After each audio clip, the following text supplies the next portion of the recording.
បញ្យលចឹងទោះជាពុកយើងគាត់មិនបានផ្ដាយផ្ដាំអីច្រើនក៏ដោយតែព្រះសម្មាសម្ពុទ្ធក៏ជាឪពុកក៏ជាបិតាដ៏ក្រៃលែងណាស់ដែលនឹងនាំឲ្យយើងរួចផុតពីសេចក្តីទុក្ខសេចក្តីលំបាកទៅបានអញ្ចឹងយើងឧស្សាហ៍ស្ដាប់ឧស្សាហ៍អានឱវាទរបស់ព្រះសម្មាសម្ពុទ្ធនឹងឯងហើយមានសិភៅនឹងឯងចឹងដែល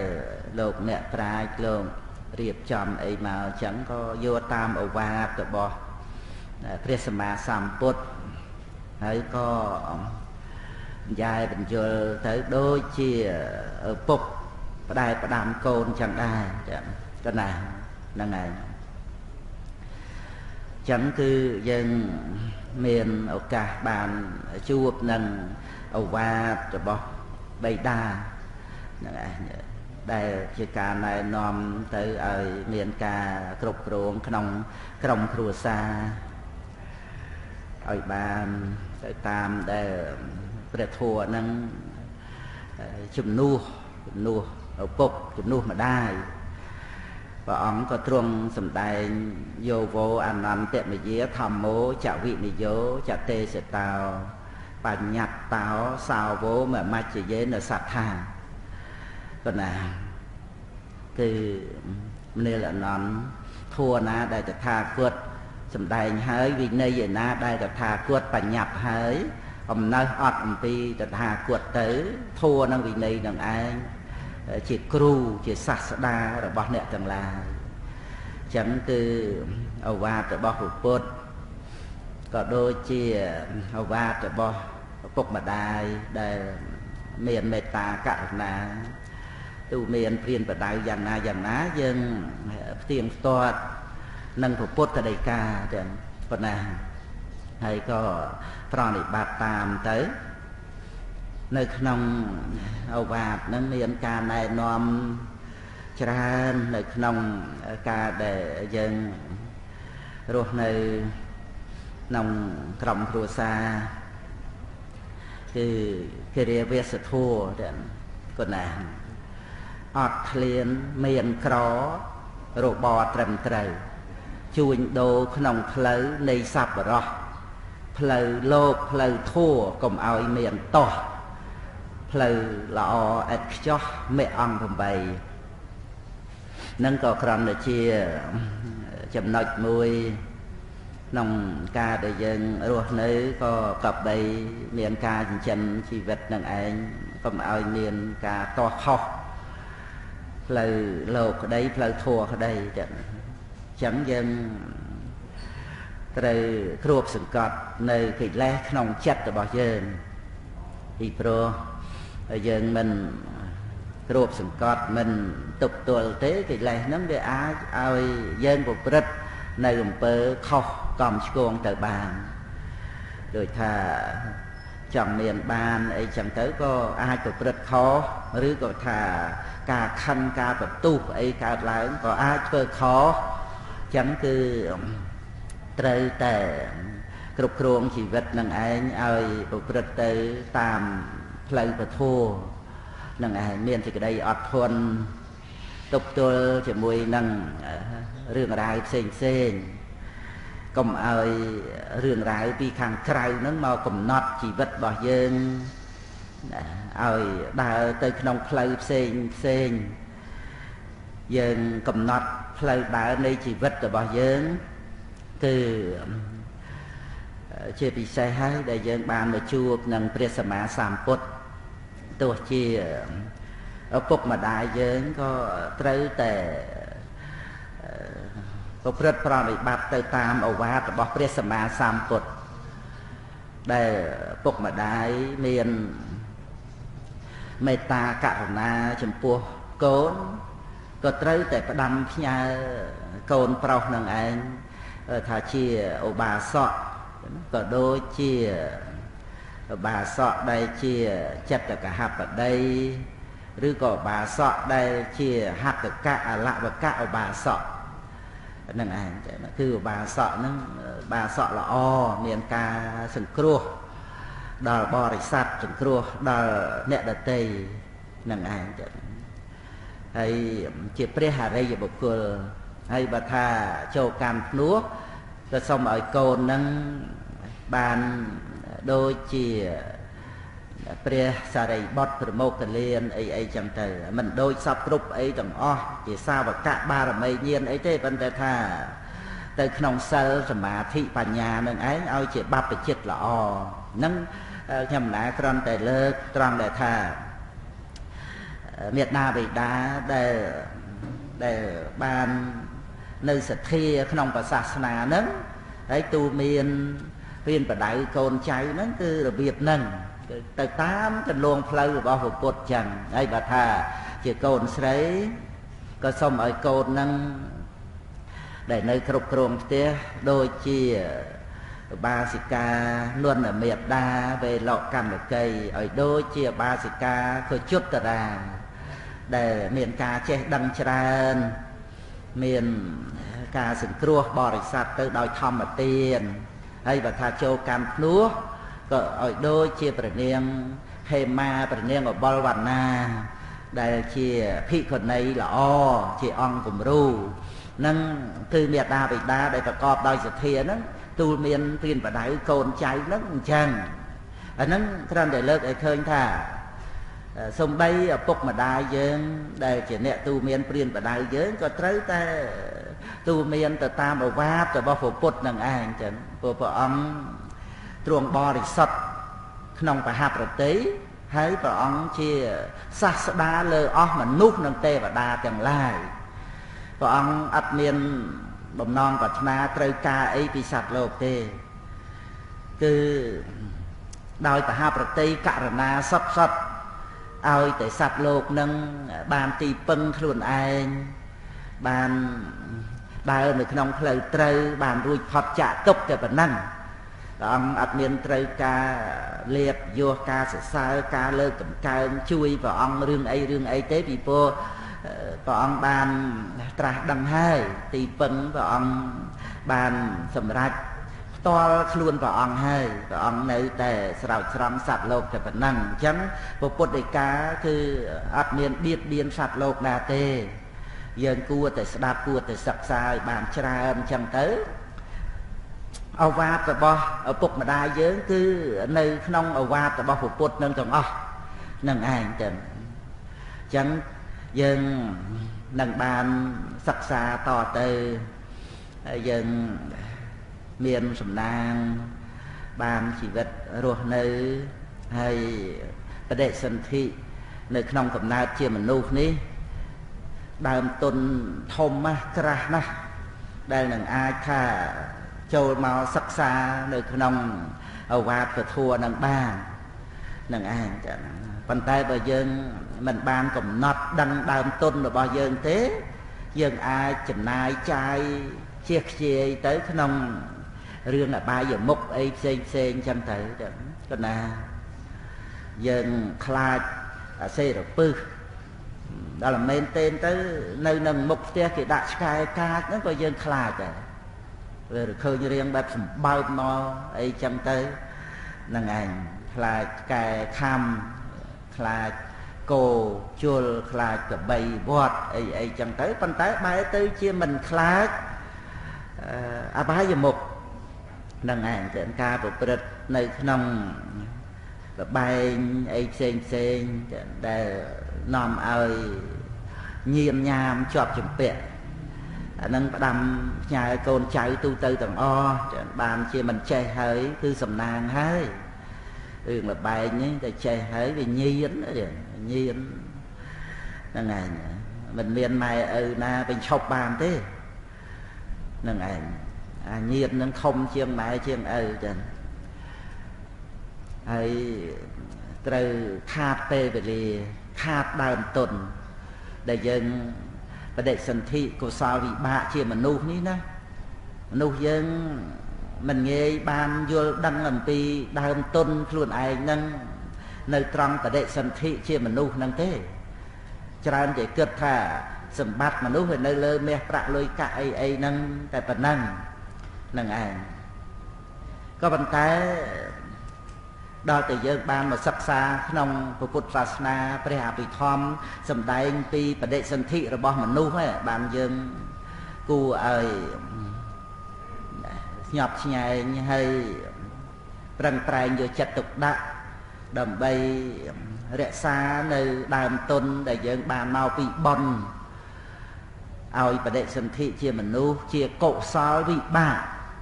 ដែលវាខុសពីសត្វក្នុងអបាយភូមិវាអកុសលវិបាកផលរបស់បាបហ្នឹងវាជាតួបដិសន្ធិដែលយើងហៅថាសត្វលោកកើតតទៅទៀតហ្នឹងគឺយើងហៅដោយសន្មតទេអ្វីដែលជាបរមត្តដែលជាតួបដិសន្ធិហ្នឹងគឺជាផលរបស់កម្មបើជាបាបកម្មវាឲ្យបដិសន្ធិហ្នឹងជាអកុសលវិបាកប្រែមកថាផលដ៏ឆ្អិននៃអកុសលកម្មហ្នឹងវាកើតឡើងជាតួបដិសន្ធិនឹងឯងគឺចិត្តវិញ្ញាណនឹងឯងដែលកើតឡើងជាមួយនឹងកម្មមជ្ឈរូបហើយដល់ទៅមនុស្សយើងវានៅលើកុសលវិបាកបដិសន្ធិហើយនឹងកម្មមជ្ឈរូបដែលកើតមកជាមនុស្សនឹងគុណមេដាបិតាដែលបានទំនុកបំរុងចិនបីបាច់ឲ្យបានចម្រើនធំមកហ្នឹងចឹងចឹងគុណបុណ្យហើយនឹងគុណមេដាបិតានេះបានប្រគល់មរតកមកឲ្យយើងនឹងធំដុំណាស់ដៃជើងខ្លួនប្រាណអីយើងនឹងជាមរតករបស់ម៉ែឪហើយដែលយើងអាចថាមានដៃថ្វាយឧគមបរតនត្រ័យមានពាក្យសម្ដីអាចនិយាយជាវាចារបស់មនុស្សមានចិត្តគិតទៅឲ្យបានសមរម្យអីទាំងអស់គឺថាជាមរតកដែលបុណ្យនឹងបានប្រគល់ឲ្យហើយនឹងឪពុកម្ដាយជួយចិញ្ចឹមបីបាច់មើលថែនឹងឯងចឹងបើយើងនិយាយគូផ្គងប្រៀបទៅនឹងបុណ្យណាឪពុកម្ដាយបង្កើតយើងគឺបុណ្យឯណោះទេណាហើយឪពុកម្ដាយ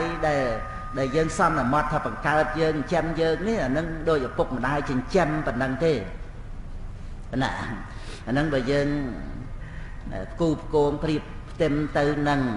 បដិសន្ធិណា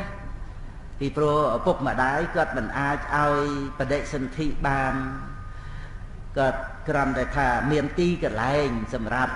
យើងបដិសន្ធិហើយអាការដែលយើងបដិសន្ធិហ្នឹងវានៅត្រង់ដែលថាមានបុណ្យដែលជាបច្ច័យឲ្យមានកុសលវិបាកបដិសន្ធិក្នុងផ្ទៃនៃមេត្តាហើយឪពុកម្ដាយហ្នឹងចិញ្ចឹមបីបាច់មើលថែទៅនឹងឯងគាត់មិនបានហៅយើងមកទេអត់បានហៅយើងគឺយើងវានៅលើបុណ្យរបស់យើងនឹងរៀបចំមកឲ្យមកកើតជាមួយគាត់នឹងឯងចឹងដូចជាថាយើងដើរហាលថ្ងៃចឹងទៅក្តៅយើងត្រូវការជ្រក់ក្រោមម្លប់ឈើនឹងឯងទោះជាដើមឈើនឹងមានស្លឹកតិចស្លឹកច្រើនអីយ៉ាងណាអាហ្នឹងគឺយើងអត់អាចទៅបន្ទោសដើមឈើនឹងដូចថាស្លឹកនឹងវាតិចណាស់អីចឹងទៅខឹងទៅស្អប់ដើមឈើនឹងទេគឺថាទោះជាស្លឹកតិចក៏យើងជ្រក់តាមតិចចឹងទៅព្រោះអានេះវាជាដំណើររបស់យើងមកទេតើដើមឈើនឹងមិនមែនហៅយើងមកទេនឹងឯងហើយបើថាមានស្លឹកក្រាស់អីម្លប់តិចអីគ្រាន់ទៅក៏ជារឿងដែលយើងបានដើរមកហើយក៏យើងបានជួបនឹងផប់សំណាងទៅក៏បានម្លប់តិចឈឹងឆៃមានទឹកស្រះទឹកអីបរិភោគនូតអីចឹងទៅស្រះឈូកបោកករណីអីចឹងទៅអាហ្នឹងយ៉ាងណាមិញឪពុកម្ដាយយើងនឹងទោះជាគាត់មានគាត់ក្រអីនឹងយ៉ាងណាក៏ដោយគឺនៅតែជាអ្នកមានឧបការៈគុណលើយើងទាំងអស់កុំឲ្យថាគាត់ក្រណាស់អីចឹងទៅយើងក៏ស្ដីបន្ទោសដល់គាត់អីគឺអត់បានទេអាហ្នឹងគឺយើងមានទោសខ្លួនយើងត្រូវទៅស្ដីបន្ទោសអីគាត់ហ្នឹងណាអាហ្នឹងឯងចឹងពីព្រោះគុណគឺសេចក្តីល្អតែគាត់អាចនឹងចិញ្ចឹមបីបាច់មើលថែយើងបានចឹងគឺថាពុកម្ដាយយើងនឹងបណ្ណាគឺប៉ុណ្ណឹងហើយចឹងទោះជាគាត់ក្រីក្រក៏គាត់ចិញ្ចឹមយើងរស់មិនមែនមហាសិទ្ធិពិភពលោកមកចិញ្ចឹមយើងទេណាហ្នឹងឯងចឹងបើដូចជាថាយើងរស់ទទួលទានណាមួយថ្ងៃបាន10000រៀលហ្នឹងឯងហើយ អ្នកដតីរស់បាន$10000ក៏ណាហ្នឹងហើយ$10000ក៏ប៉ុន្តែថាយើងមិនមែនរស់ដោយសារ$10000របស់អ្នកដតីនោះឯណាយើងរស់ដោយសារ10000រៀលនឹងឯងចឹងគឺយើងមិនអាចទៅខឹងទៅស្អប់ទៅបន្ទោសចំពោះ10000រៀលនឹងទេយើងរស់នៅដោយសារ10000រៀលនឹងតើហ្នឹងឯង$10000ហ្នឹងមិនបានមកចិញ្ចឹមយើងទេនេះលើកជាឧទាហរណ៍ដើម្បីបញ្ជាក់ពីមេត្តាបិតាកូនប្រុសស្រីទូទៅទាំងអស់ឲ្យសម្លឹងឃើញគុណគឺសេចក្តីល្អរបស់គាត់នឹងនៅលើទឹកចិត្តរបស់គាត់នៅលើព្រហ្មវិហារធម៌របស់គាត់នឹងឯងចឹងហ្នឹងឯងហើយវាតេតួងមកក្នុងការដែលយើងត្រូវគ្រប់គ្រងក្រុមគ្រួសារហ្នឹងណាដោយសារតែថាយើងទទួលយកការចិញ្ចឹមបីបាច់មើលថែអំពី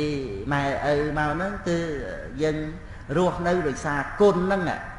ហ្នឹងឯងគុណរបស់មេត្តាបិតាហើយនឹងគុណរបស់បុណ្យក្នុងអត្ថកថាមង្គលសូត្រក៏សម្ដែងអំពីគុណរបស់បុណ្យដែរនៅក្នុងមង្គលមួយឈ្មោះថាកតញ្ញូតាហ្នឹងក៏ត្រូវរលឹកដល់គុណរបស់បុណ្យដែរព្រោះជាប្រយោជន៍ដើម្បីឲ្យអ្នកដែលរលឹកនឹកដល់គុណបុណ្យហើយនឹងគុណរបស់មេត្តាបិតាហ្នឹងឃើញថាអស្ចារ្យណាស់គុណហ្នឹងដែលអាចចិញ្ចឹមឲ្យយើងរស់ជាមលុបឲ្យដល់យើងបានអស្ចារ្យណាស់គុណហ្នឹងអញ្ចឹងគឺយើងត្រូវសមាទានគុណនឹងឯងទទួលយកគុណនឹងឯងមកបដិស្ថានក្នុងជីវិតរបស់យើងដើម្បីយើងបានគ្រប់គ្រងទៅដល់កូនដល់ចៅក្នុងក្រុមគ្រួសារយើងតទៅទៀតដើម្បីធ្វើជាមលុបតទៅទៀតអាហ្នឹងគឺដោយសារអីដោយសារយើងយល់ច្បាស់នៅអ្វីដែលជាគុណគុណប្រែមកថាសេចក្តីល្អណាស់ទេដល់ទៅអញ្ចឹងបានយើងឃើញគុណតម្លៃនៃសេចក្តីល្អហ្នឹងដែលយើងត្រូវសមាទានដាក់ខ្លួនពិតមែនតែឪពុកម្ដាយគាត់ចែកឋានចោលយើងទៅប៉ុន្តែគុណដែលនៅ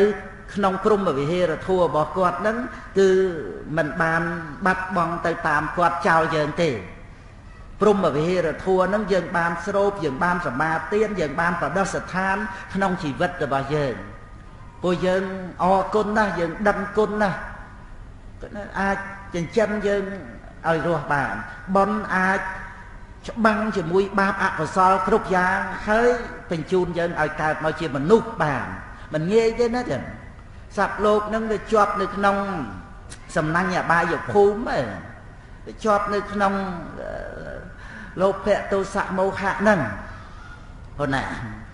ដែលជាសំណាញ់អបាយភូមិអញ្ចឹងហើយស្រាប់តែថាបុណ្យនឹងមានអានុភាពកាត់នៅសំណាញ់ហ្នឹងឲ្យយើងរួចបានមកនេះបើយើងគិតថាចូលមនុស្សឡើងសន្ធឹកអាហ្នឹងយើងគ្រាន់តែគិតក្នុងចំនួនមនុស្សប៉ុន្តែចំពោះសត្វលោកដែលកើតឡើងមួយថ្ងៃនេះនឹងឯងដែលមិនបានកើតមកជាមនុស្សនៅក្នុងកំណើតនរកប្រែតិឆានអសុរកាយនឹងច្រើនណាស់ណាអញ្ចឹងគឺយើងអរគុណបុណ្យដល់អញ្ចឹងយើងឃើញអំណាចនៃគុណរបស់បុណ្យហ្នឹងហើយក៏យើងបានឃើញអំណាចនៃគុណរបស់មេត្តាបិតាយើងសមាទាននៅគុណនឹងឯងយើងរកណែកំណត់បុណ្យឃើញអ្វីដែលជាគុណតម្លៃនៃជីវិតយើងរកឃើញយើងសមាទានយកមកក្នុងចិត្តសន្តានក្នុងជីវិតរបស់យើងតទៅយើងនឹងពង្រីកផ្សព្វផ្សាយនៅអ្វីដែលជាគុណនេះឲ្យលើសពីកូនចៅក្រុមគ្រួសារយើងនឹងទៅទៀតនឹងឯងគ្រួសារយើងគ្រួសារអ្នកដទៃយើងមានខ្លួនយើងជាឧបមាដែលព្រះពុទ្ធដីកាសម្ដែងថាអត្តាnăngឧបមាកត្វាគឺថាមានខ្លួនយើងជាឧបមាយើងស្រឡាញ់ក្រុមគ្រួសារយើងទាំងអស់ពុកម្ដាយបងប្អូនកូនចៅដល់អញ្ចឹងទៅច្បាស់លាស់ហើយយើងនឹកឃើញដល់អ្នកដទៃចឹងក៏ណាគួរឲ្យសំណោះណាស់គ្រប់គ្នាមិនគួរបៀតបៀនគ្នាទេ ព្រោះសត្វតែស្រឡាញ់បងប្អូនកូនចៅឪពុកម្ដាយឈឺជាអីនឹងយ៉ាងណាមើលថែគ្នាថ្ងៃយប់ប្រលប់អាត្រៀតគាត់នាំទៅពេទ្យហេតុទៅហប់ដាស់គ្រូពេទ្យអីចឹងទៅនឹងឯងដែលក្នុងភាពជាក្រុមគ្រួសារភរិយាស្វាមីអីហ្នឹងមើលទៅហើយយើងអាចថាទៅបៀតបៀនអ្នកដទៃហើយសម្គាល់ថាយើងនឹងជាអ្នកឈ្នះអីអញ្ចឹងអានឹងខុសហ่ะតាមពិតគឺយើងត្រូវចាំងកិលេសក្នុងជីវិតរបស់យើងដែលនឹងទៅបៀតបៀនអ្នកដទៃហ្នឹងណាក្នុងជីវិតយើងហ្នឹងត្រូវកិលេសនឹងឯង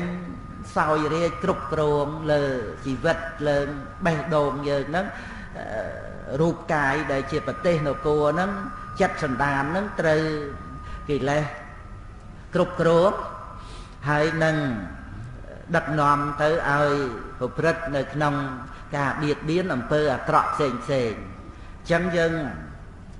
ត្រូវអាស្រ័យគុណធម៌គឺសេចក្តីល្អនេះឯង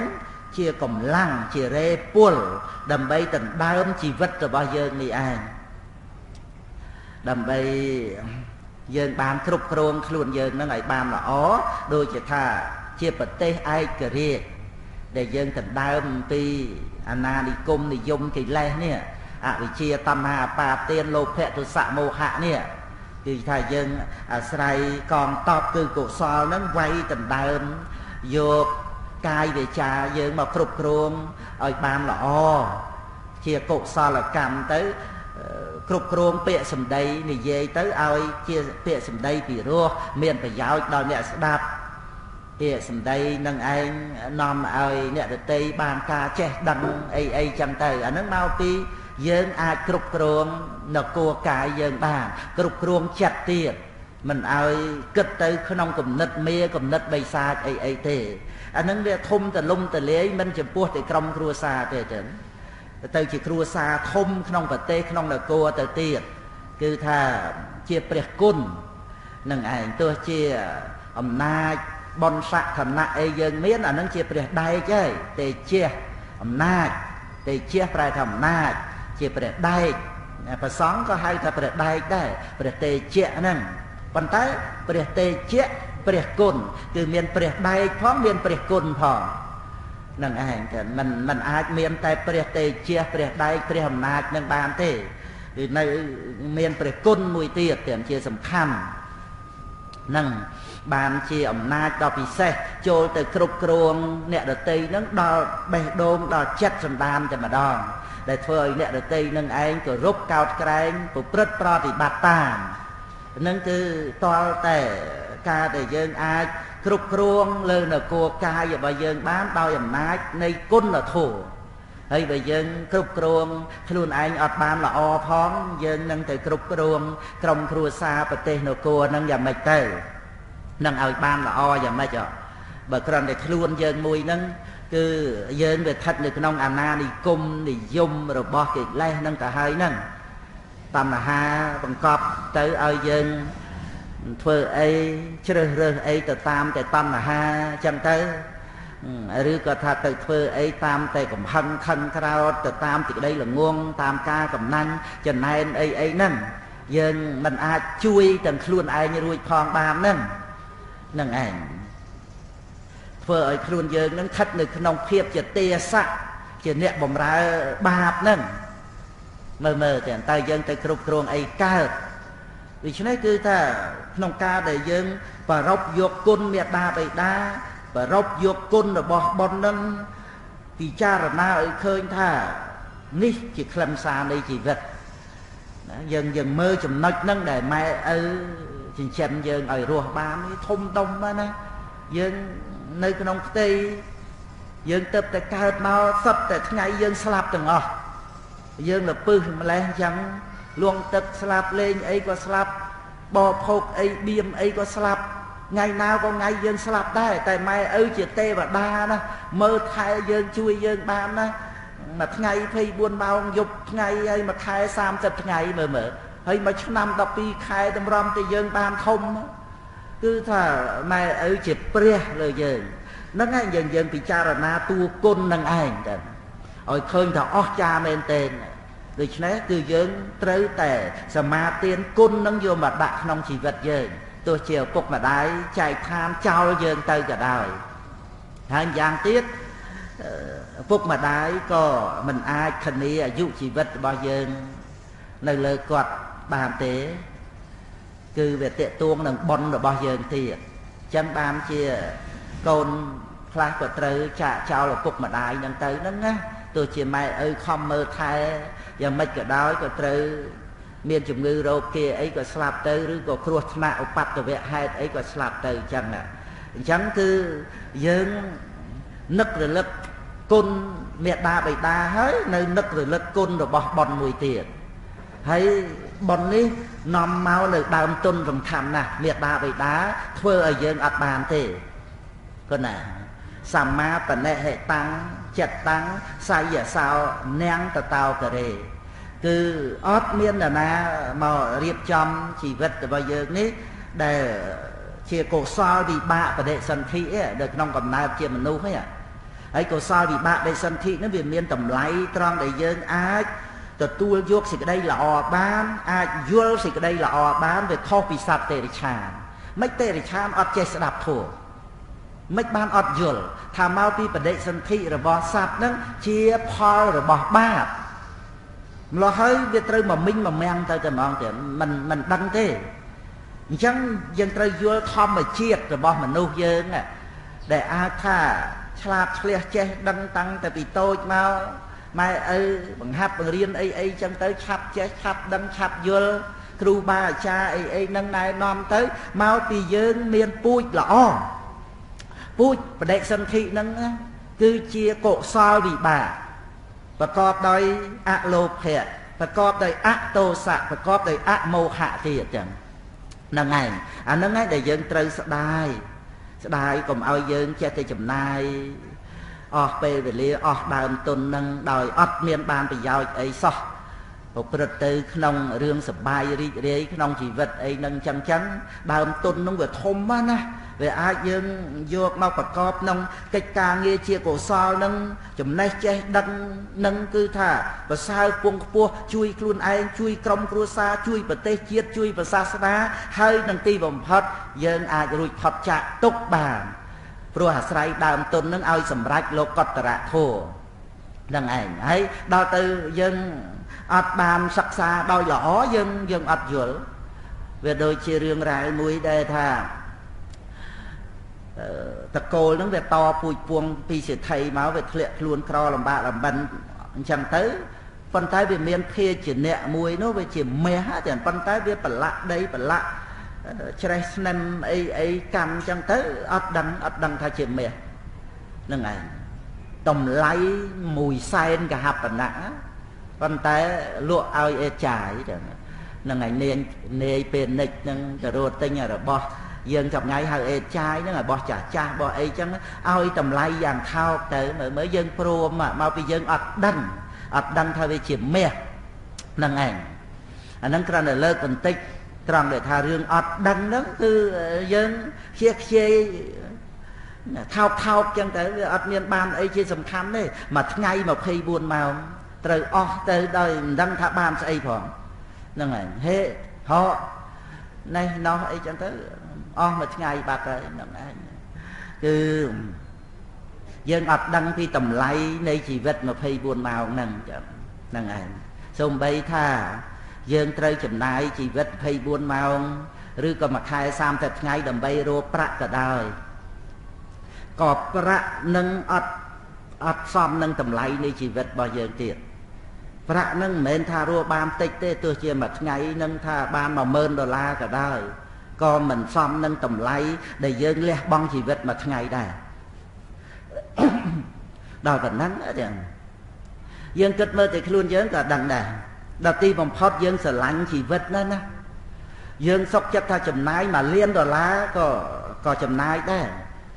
ដើម្បីឲ្យឪពុកយើងរស់ឲ្យម្ដាយយើងបាននៅរស់ខ្លួនយើងក៏អញ្ចឹងដែរហ្នឹងឯងបើថាជំងឺនឹងត្រូវចំណាយប្រាក់ប្រមាណក៏ដោយឲ្យតែយើងមានយើងព្រមចំណាយដើម្បីយើងបានជីវិត năng ai nắng chia cầm nứt muối để dân từ kết pichara đôi lọ năng ai hay mơ chỉ vật nó người miền tầm lay bật nào tới xôm bay tại dân miền róp liên đỏ lá rồi dân mình ai đồ bàn dân mình ai tinh chỉ vật nâng đầm bay nâng thà bằng to cà ruột từ tiệt bàn róp liên đỏ lá cả đời nâng thà về chân cả hai về chia cho bắp này chỉ vật nâng cả hai pan tay lời nè mặt ngay nè tới dân ao tầm lay chỉ vật nâng phần na dân tha chùm này pra rọp liên đầm bay dân rùa bên lấy dân rùa hay ta tới dân ao chùm lại chỉ vật nơi tròn nào rứa có dân tròn để tha rùa đầm bay tới slap tại đại ấy dân vô rùa mà tới ấy chẳng tới chùm này pra rọp liên đầm bay rùa hay rùa rùa chăm tới pe slap tại đại nè anh ấy để chia cùng nít để dân tới kết ở bàn trầm tới lấy cứ dân nơi rùa với ở tâm phu pe tề dân tới xua luôn anh thà bao chỉ vật nâng ấy thay mà lăng thay pe buôn mà ha sẽ thay mà ha mua là thôn có không biết bạ tình tay vấn đề lời nó nghe dân vô chỉ vật là miền tầm lay nâng tới thưa đôi là bài lên chẳng thấy bài khảo tiếp tới từ thưa ba tới xóm nâng chỉ vật miền tầm lay đấy để dân miền chỉ vật thay mà lăng sạp để bẩn đau ơi bạp nâng vô đầy từ prao vô chân từ prao vô mót từ này dây vô chất từ cực ấy bà tha chào lùi bạ lùi ấy ô từ đà ya mua màu khăn cào đằng đò chân thầy nâng ảnh ban được luôn ai nhớ chùm này chỉ vật chào phải cua ai bạp vô từ pra nó cứ mau bị dân ở bàn cất trở lại nâng chân bàn tầm khăn nòng ca cục kruông luôn ai hay chen từ ruột ca cục kruông cầm rùa xa cục kruông không bật tê nó cố cứ tới sầm rách đòi côn ở thổ hay côn là thua nó từ dân ban cùng nứt âm pi đại miệt đa bày đa bao giờ lần ấy miền côn lời giờ dân trời khôi ở ba dân vua sự đây là o nó mình ai ơi slap tới bắt bong tới ta một phút mà đại thì đôi một phút và đấy đi tiền tới chẳng cứ mình sơ mà thị bản nhà ấy nâng đẹp tiền tới ta một phút thì cứ sơสมาธิปัญญาหนึ่งเองត្រូវខិតនៅក្នុងពុទ្ធបរិស័ទតាមរយៈបត្រៃបីដកដែលជាអវាទរបស់ព្រះអង្គប្រសងនាំគ្នាថែរក្សាអវាទរបស់ព្រះអង្គនឹងដើម្បីទូមានព្រានបដៅដល់ជានានុជនដែលមានឧបនិស្ស័យគឺថាបានសិក្សាក្នុងជីវិតរាល់ថ្ងៃបានការចេះដឹងទៅក៏ប្រដិស្ថានសិលសមាធិបញ្ញាក្នុងជីវិតហ្នឹងបានទៅជាព្រំយានដល់ប្រសើរយានដល់ប្រសើរដែលអាចចម្លងខ្លួនឯងនិងចម្លងអ្នកដទៃឲ្យបានរួចផុតអំពីទុក្ខកង្វល់ជាក្តីលំបាកក្នុងជីវិតនេះហ្នឹងឯងចឹងចឹងគឺក៏ជាឧទាហរណ៍សម្រាប់បងប្អូនកូនចៅត្រង់ដែលថាឪពុកម្ដាយយើងចែកឋានទៅក៏ពិតក៏ប៉ុន្តែអវាទរបស់គាត់ឬក៏ថាអវាទរបស់ពុទ្ធក៏គ្រប់គ្រងលើអវាទមេដាបិតានឹងសពគ្រប់ហើយដែលយើងត្រូវប្រតិបត្តិយ៉ាងម៉េចហ្នឹងយើងត្រូវនឹករលឹកជានិច្ចថាព្រះពុទ្ធអត់ត្រូវការចង់បានអីពីយើងទេរឿងមនុស្សដែលនៅមានកិលេសណាទោះជាថាមានការចេះដឹងអីយ៉ាងម៉េចឋានៈធំដុំអីយ៉ាងម៉េចក៏ដោយក៏នៅមានបំណងត្រូវការអំពីអ្នកដទៃប្រជាជនប្រជារាស្ត្រក្នុងភពផែនដីអីសពគ្រប់ទាំងអស់ហ្នឹងទោះជាព្រះរាជាក៏ដោយហ្នឹងឯងដូចពាក្យថាអ្នកធំកុំមើលងាយអ្នកតូចស្មៅវัวវិញគួចចងដំរីស្ដាច់ពឹងរះសង់ពឹងវិន័យមច្ឆាជលស័យពិតពឹងទឹកហ្នឹងពាក្យបុរាណខ្មែរយើងលោករៀបរាប់មកមិនដឹងជាអង្គណាបណ្ឌិតណាទេប៉ុន្តែថាខ្ញុំណាចាំមកអញ្ចឹងគឺថាត្រីអត់ទឹកវាស្លាប់សង់អត់វិន័យក៏មិនអាចធ្វើជាអ្នកបួសជាបព្វជិតអីទៅបានល្អប្រសើរនោះទេចាំទៅចឹងនៅក្នុងសេចក្តីហ្នឹងគឺលើកយកមកបញ្ជាក់ត្រង់ចំណុចដែលថាអាការដែលយើងពិចារណាមើលមនុស្សទូទៅទាំងអស់ ទោះជាឋានៈធំខ្ពស់អីនឹងយ៉ាងណាចំណេះចេះដឹងអីយ៉ាងម៉េចវានៅមានការចម្ពាក់តាក់ទិនពឹងពាក់លើអ្នកដទៃដើម្បីអ្នកដទៃនឹងឯងជួយសរសើរជួយលើកតម្កើងជួយទំនុកបំរុងជួយជាបរិវារជនអីចឹងទៅវាមានគំនិតត្រូវការណាត្រូវការពឹងពាក់អ្នកដទៃត្រូវការជំនួយត្រូវការចំណែកអីដើម្បីនឹងប្រព្រឹត្តទៅបាននៅក្នុងពិភពលោកហ្នឹងវាមានបំណងត្រូវការពឹងអ្នកដទៃដើម្បីខ្លួនឯងអាហ្នឹងគឺមកអំពីសត្វលោកយើងធម្មតានៅមានកិលេសត្រូវការពឹងពាក់អ្នកដទៃដើម្បីជួយដើម្បីគ្រប់គ្រងដើម្បីរក្សាប៉ុន្តែព្រះពុទ្ធអង្គអត់ទេណាព្រះអង្គអត់ត្រូវការមនុស្សទេវតាណាមកជាអង្គរៈមកជាអ្នករក្សាព្រះអង្គមកជាការលើកតម្កើងមកជាការជួយព្រះអង្គរឿងអីគឺបហប្រតិរបស់ព្រះអង្គហៅថាវិសុទ្ធិគុណគុណគឺសេចក្តីបរិសុទ្ធអានឹងចុះយើងនឹករលឹកគុណព្រះពុទ្ធអញ្ចឹងធ្វើអីថាដើម្បីឲ្យយើងមានកម្លាំងចិត្តដើម្បីមកទទួលឱវាទរបស់ព្រះអង្គនៅពេលដែលយើងពិចារណាជ្រាបដឹងថាព្រះពុទ្ធអត់មានបៀតបៀនសត្វលោកណាដោយព្រះពុទ្ធដីកាណាទេអញ្ចឹងយើងចង់ស្ដាប់ចំពោះវាចារបស់អ្នកដែលអស់កិលេសក្នុងលោកហ្នឹងមាននរណាអស់កិលេសហើយនិយាយអីឲ្យយើងស្ដាប់អត់មានទេនិយាយទៅវានៅតែក្នុងរឿងឡាញ់ស្អប់តបតោះអីអញ្ចឹងទៅទោះជាថាមានកុសលអីនឹងយ៉ាងណាក៏មិនអាចជាកុសលដល់កំពូលអីដែលនឹងអាចណែនាំឲ្យយើងរួចផុតចាកទុក្ខទេបានទៅថារឿងល្អក្នុងជីវភាពសាមញ្ញអីចឹងគ្រប់គ្រងក្រុមគ្រួសារនឹងឯងការចិញ្ចឹមជីវិតអីហ្នឹងតែប៉ុណ្្នឹងទៅទេក៏ប៉ុន្តែព្រះពុទ្ធអង្គមិនមានលោភៈទោសៈមោហៈក្នុងបហប្រតិហើយរឿងដែលត្រូវដឹងមានប៉ុណ្ណាសัพពញុត្តញ្ញាណមានប៉ុណ្ណឹងចឹងសัพពញុត្តញ្ញាណមានប៉ុណ្ណារឿងដែលត្រូវដឹងក្នុងលោកក៏មានតែប៉ុណ្ណឹងដែរក៏ណាអញ្ចឹងហើយព្រះអង្គ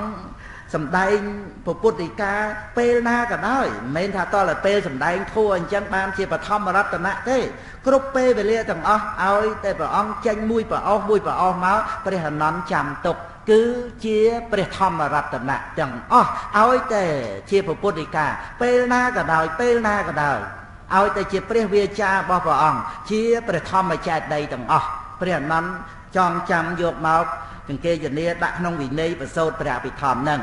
នឹងដែលយើងបានយល់ដឹងថាអស្ចារ្យគឺណាអស្ចារ្យត្រង់ដែលថាពាក្យសម្ដីរបស់អ្នកអស់កិលេសហើយអស់កិលេសហ្នឹងមិនមែនអស់ងាយទេណាបំពេញអភិនិហាបារមីគឺ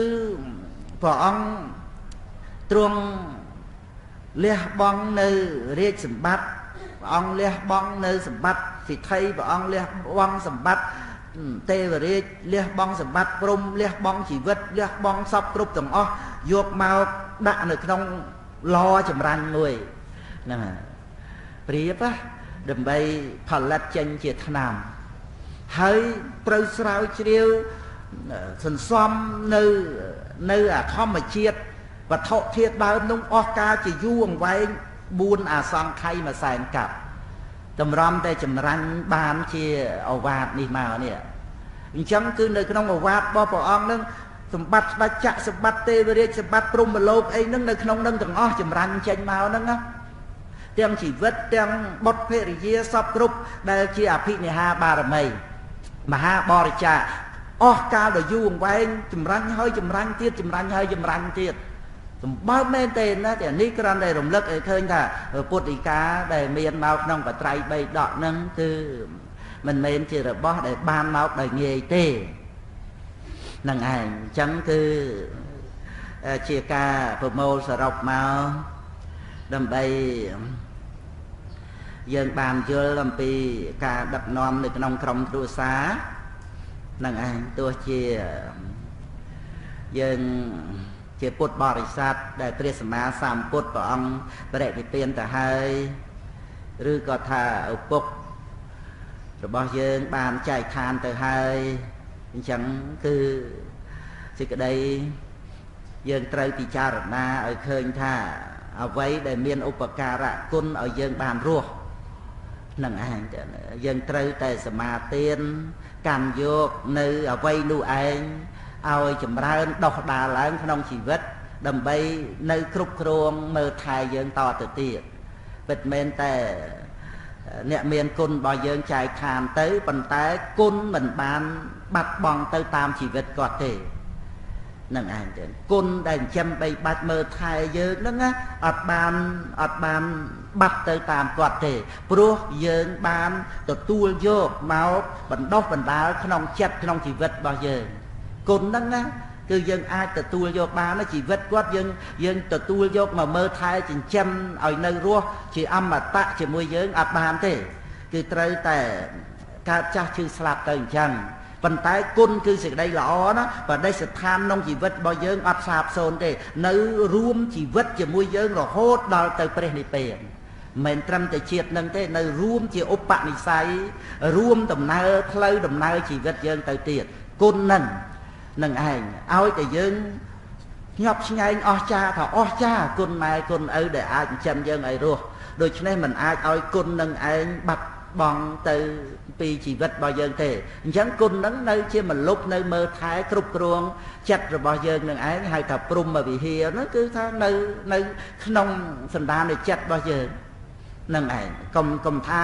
គុណនឹងបាត់បង់ទៅតាមឪពុកម្ដាយគឺអត់ទេ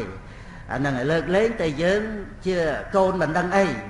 មិនអាចនឹងចេះពិចារណាថាយើងកើតមកដោយសារអីយើងរស់នៅបានដោយសារអី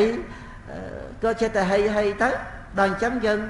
អត់បានពិចារណាឃើញថាគុណអត់មានគុណយើងអត់បានកើតមកជាមនុស្សទេណាអត់បានគុណគឺយើងអត់បានរស់ទេណាម៉ែឪរបស់យើងចោលទៅដីយើងធ្វើម៉េចរស់មិនផែនដីចាំយើងទេណាបោះទៅក្នុងទឹកមិនទឹកចាំយើងទេស្លាប់បាត់ទៅហើយប៉ុន្តែមើលទាំងដែលយើងរស់បានដោយសារអីដោយសារគុណណាអានឹងជាការរំលឹកសារថ្មីចឹងពីព្រោះជាចំណុចកម្រណាមិនងាយកូនចៅចេះគិតឃើញកន្លែងហ្នឹងទេណាហើយដល់ទៅអត់បានគិតឃើញថាអ្វីគុណអ្វីទោសអ្វីខុសអ្វីត្រូវតើត្រូវតម្កល់ខ្លួនយ៉ាងម៉េចទៅបើវាអត់ដឹងអីទាំងអស់ផងហ្នឹងចិត្តទៅរស់ទៅតាមការសែបគប់ទៅហ្នឹងឯងដូចជាមនុស្សងងឹតភ្នែកចឹងទៅដើរត្រូវផ្លូវខ្លះខុសផ្លូវខ្លះហើយតែខុសផ្លូវផ្លាតផ្លាត់ធ្លាក់ជ្រោះធ្លាក់រណ្ដៅងើកភ្លើងអីចឹងទៅដោយសារតែងងឹតភ្នែកហ្នឹងដូច្នេះរឿងសំខាន់ណាគឺថាភ្នែករបស់ចិត្តនេះគឺបញ្ញាទៀតมันអាចងងឹតបានទេប៉ុណ្ណាហ្នឹងឯងគឺត្រូវតែភ្លឺត្រង់ដែលថាចេះពិចារណាឃើញអ្វីដែលជាសេចក្តីល្អគួរដល់ការសមាទិយកមកតម្កល់ទុកដាក់ក្នុងចិត្តសន្តាននឹងឯងដល់ទៅអញ្ចឹងអ្វីដែលជាទោសយើងមានហេរិអតបៈនឹងឯងបើយើងចង់និយាយប្រៀបក្នុងលោកថាអង្គរៈនឹងឯងតាមផ្លូវពធัวគឺហិរិខ្មាស់ខ្ពើមបាបអតបៈខ្លាចបាបនឹងឯងចឹងហេរិអតបៈនឹងឯងជាអង្គរៈដើម្បីនឹងរក្សានៅចិត្តសន្តាននឹងចឹងប៉ុណ្ណា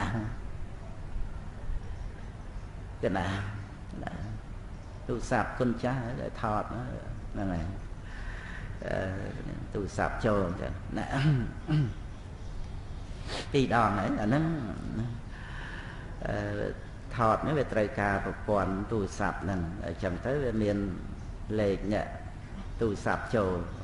អាហ្នឹងតើដាក់លេខណាគេកុំឲ្យស្គាល់ហ្មងណាមកឲ្យដឹងតែជួនកាលគេច្រឡំចូលទៀតណាហ្នឹងហើយចឹងទៅចឹង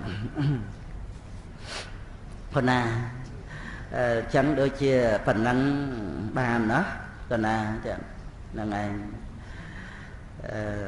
លោកចាស់សំណួរចឹងណាសូមឲ្យបានជាគំនិតដោះដាលឡើងចឹងគឺថាគំនិតចាត់ទុកជាលេខ1ណាហ្នឹងឯងអាហ្នឹងបើនិយាយអស់ទៅថាគំនិតចាត់ទុកជាលេខ1ជំនួយចាត់ទុកជាឧបករណ៍ស្ត្រីល្អចាត់ទុកជាសត្រូវម៉ែឪចាត់ទុកជាអ្នកមានគុណហ្នឹងគ្រាន់តែយើងចាត់ទុកហ្នឹងមិនមែនថាទៅស្អប់អីទៅយកអ្នកដទៃជាសត្រូវអីដើម្បីបៀតបៀនដើម្បីឆ្លោះប្រកែកតោះតេងទេណាគឺបានសេចក្តីដោយតែព្រះអង្គសម្ដែងថាអដ្ឋិមលំព្រះមច្ចរិយស័ក្តិនឹងឯងគឺជាអវាទសម្រាប់ភិក្ខុនឹងឯងថាស្ត្រីនឹងជាមន្ទិលដល់ព្រហ្មចរិយធម៌នឹងឯង ត្រង់តែប៉ុណ្ណឹងទេចឹងគឺក្នុងការដោះស្រាយប្រកបទៅដោយមេត្តាករុណាព្រហ្មវិហារនឹងឯងទៀតទោះជាថាមានចិត្តអាណិតស្រឡាញ់គ្នាអីហ្នឹងយ៉ាងណាក៏មានការពិចារណាដើម្បីនឹងឲ្យគ្រប់គ្នាបានសេចក្តីសុខក៏ណាប្រព្រឹត្តទៅជាកុសលទៅអាហ្នឹងឲ្យវាសមនឹងដែលយើងស្រឡាញ់អ្នកណាហ្នឹងគឺយើងចង់ឲ្យអ្នកដទៃនោះឯងបានសេចក្តីសុខនឹងឯងអញ្ចឹងដើម្បីសេចក្តីសុខយើងយល់ហេតុនៃសេចក្តីសុខបើយើងណែនាំគ្នាក្នុងទានសិលភាវនាអញ្ចឹងទៅនឹងឯងកុំឲ្យបបួលគ្នានាំឲ្យមានសេចក្តីទុក្ខលំបាកវេទនាយ៉ាយ៉ាប់ក្នុងជីវិតអាហ្នឹងគឺការប្រព្រឹត្តរបស់បព្វជិតហ្នឹងដែលត្រង់ដែលថាស្ត្រីល្អចាត់ទុកជាសត្រូវហ្នឹងណាអាហ្នឹងគឺសត្រូវក្នុងព្រហ្មចរិយធម៌ទេ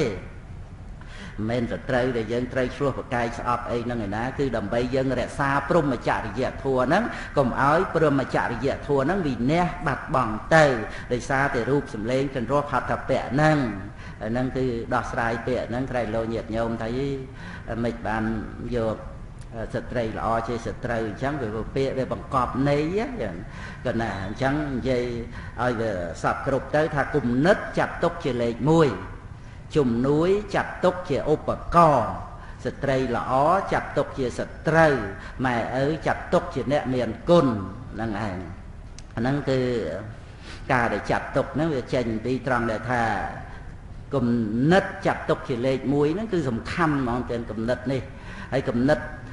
ដែលយើងគិតត្រូវទៅវាបានសេចក្តីសុខទេណារាល់ពេលដែលយើងកើតទុកចង្អៀតចង្អល់ខ្វាយខ្វល់ក្នុងចិត្តហ្នឹងបរិលាហោហ្នឹងអាការក្តៅក្រហាយក្នុងចិត្តហ្នឹងតាមពិតមិនមែនណាមកធ្វើដាក់យើងទេគឺចិត្តរបស់យើងទេតាដែលយើងមិនអាចទទួលយកការពិតបានដោយសពគ្រប់ណាពេញចិត្តយើងស្រឡាញ់ទៅអានឹងឯងដែលវានាំឲ្យមានការទាស់ចិត្តទៅជាខឹងស្អប់កើតទុកហ្នឹងឯងតែបើយើងមានគំនិតល្អ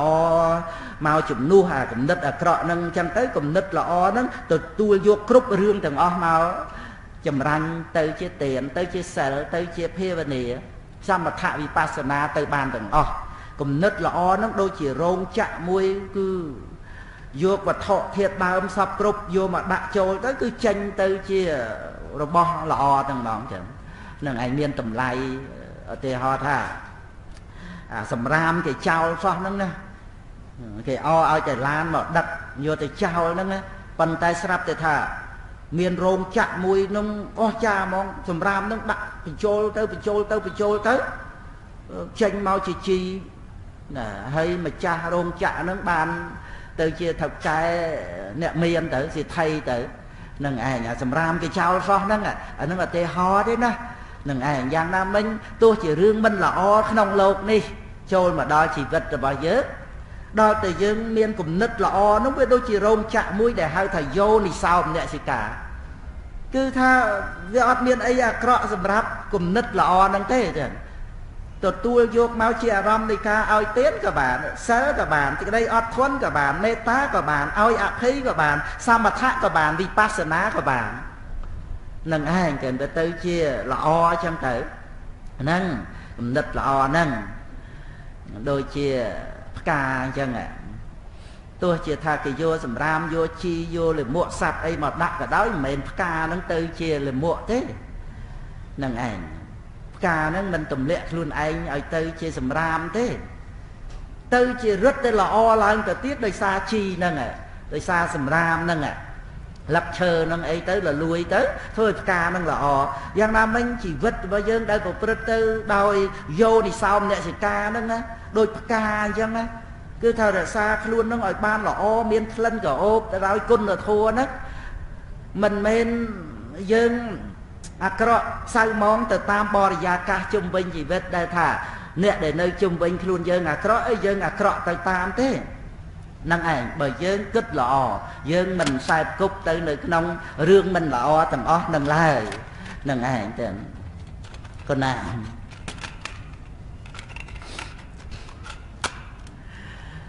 កណាអញ្ចឹងយើងបានជាគំនិតណាគិតឲ្យបានត្រឹមត្រូវទៅ ហើយកំណត់ហ្នឹងយើងវាមិនអាចគិតចេះដឹងដោយខ្លួនឯងព្រោះយើងខ្វះការបំពេញអភិនិហាបារមីមកយើងមិនអាចមកគិតឲ្យត្រាស់ដឹងខ្លួនឯងដោយពុទ្ធប៉ុន្តែយើងអាស្រ័យបរតោខោសៈស្ដាប់ដោយល្អរៀនគិតពិចារណាដោយល្អធ្វើឲ្យយើងមានគំនិតនឹងឯងបានល្អគិតឲ្យសុខក្នុងជីវិតនេះគិតឲ្យទុកនឹងឯងតែកាលណាយើងមិនចេះគិតគឺត្រូវតែកើតទុកហើយអត់ដឹងថាការគិតឲ្យបានសុខក៏មានដែរយើងអត់ដឹងម្ល៉េះហើយចិត្តតែជ្រុកងប់ទៅក្នុងអាគំនិតហ្នឹងទៅឲ្យកើតទុកទៅជួនកាលទៅក៏ខ្វល់ទៅនឹងរឿងអកុសលរបស់អ្នករតីកិលេសរបស់អ្នករតីអីចឹងទៅចំណាយពេលវេលាខឹងស្អប់អ្នករតីអស់ពេលវេលាដើម្បីរក្សាខ្លួនឲ្យបានសុខវល់តែយកពេលទៅខឹងទៅស្អប់អ្នករតីអស់ពេលស្រឡាញ់ខ្លួនឯងឃើញទេតែកាលណាយើងខឹងស្អប់អ្នករតីអានឹងឈ្មោះថាស្អប់ខ្លួនយើងជាងគណាព្រោះបន្ទុះសរាយចិត្តឲ្យយើងរស់នៅអត់បានសុខមួម៉ៅក្តៅកាហាយនឹងឯងចឹងរស់ពេលស្រឡាញ់ខ្លួនឯងអត់ឃើញអត់មានអស់លេងនឹងឯងហើយជួនកាលយើងថាស្រឡាញ់ខ្លួនឯងហើយប៉ុន្តែតាមពិតអត់បានរក្សាចិត្តទេបានតែរូបកាយសបាយបរិភោគបានតែ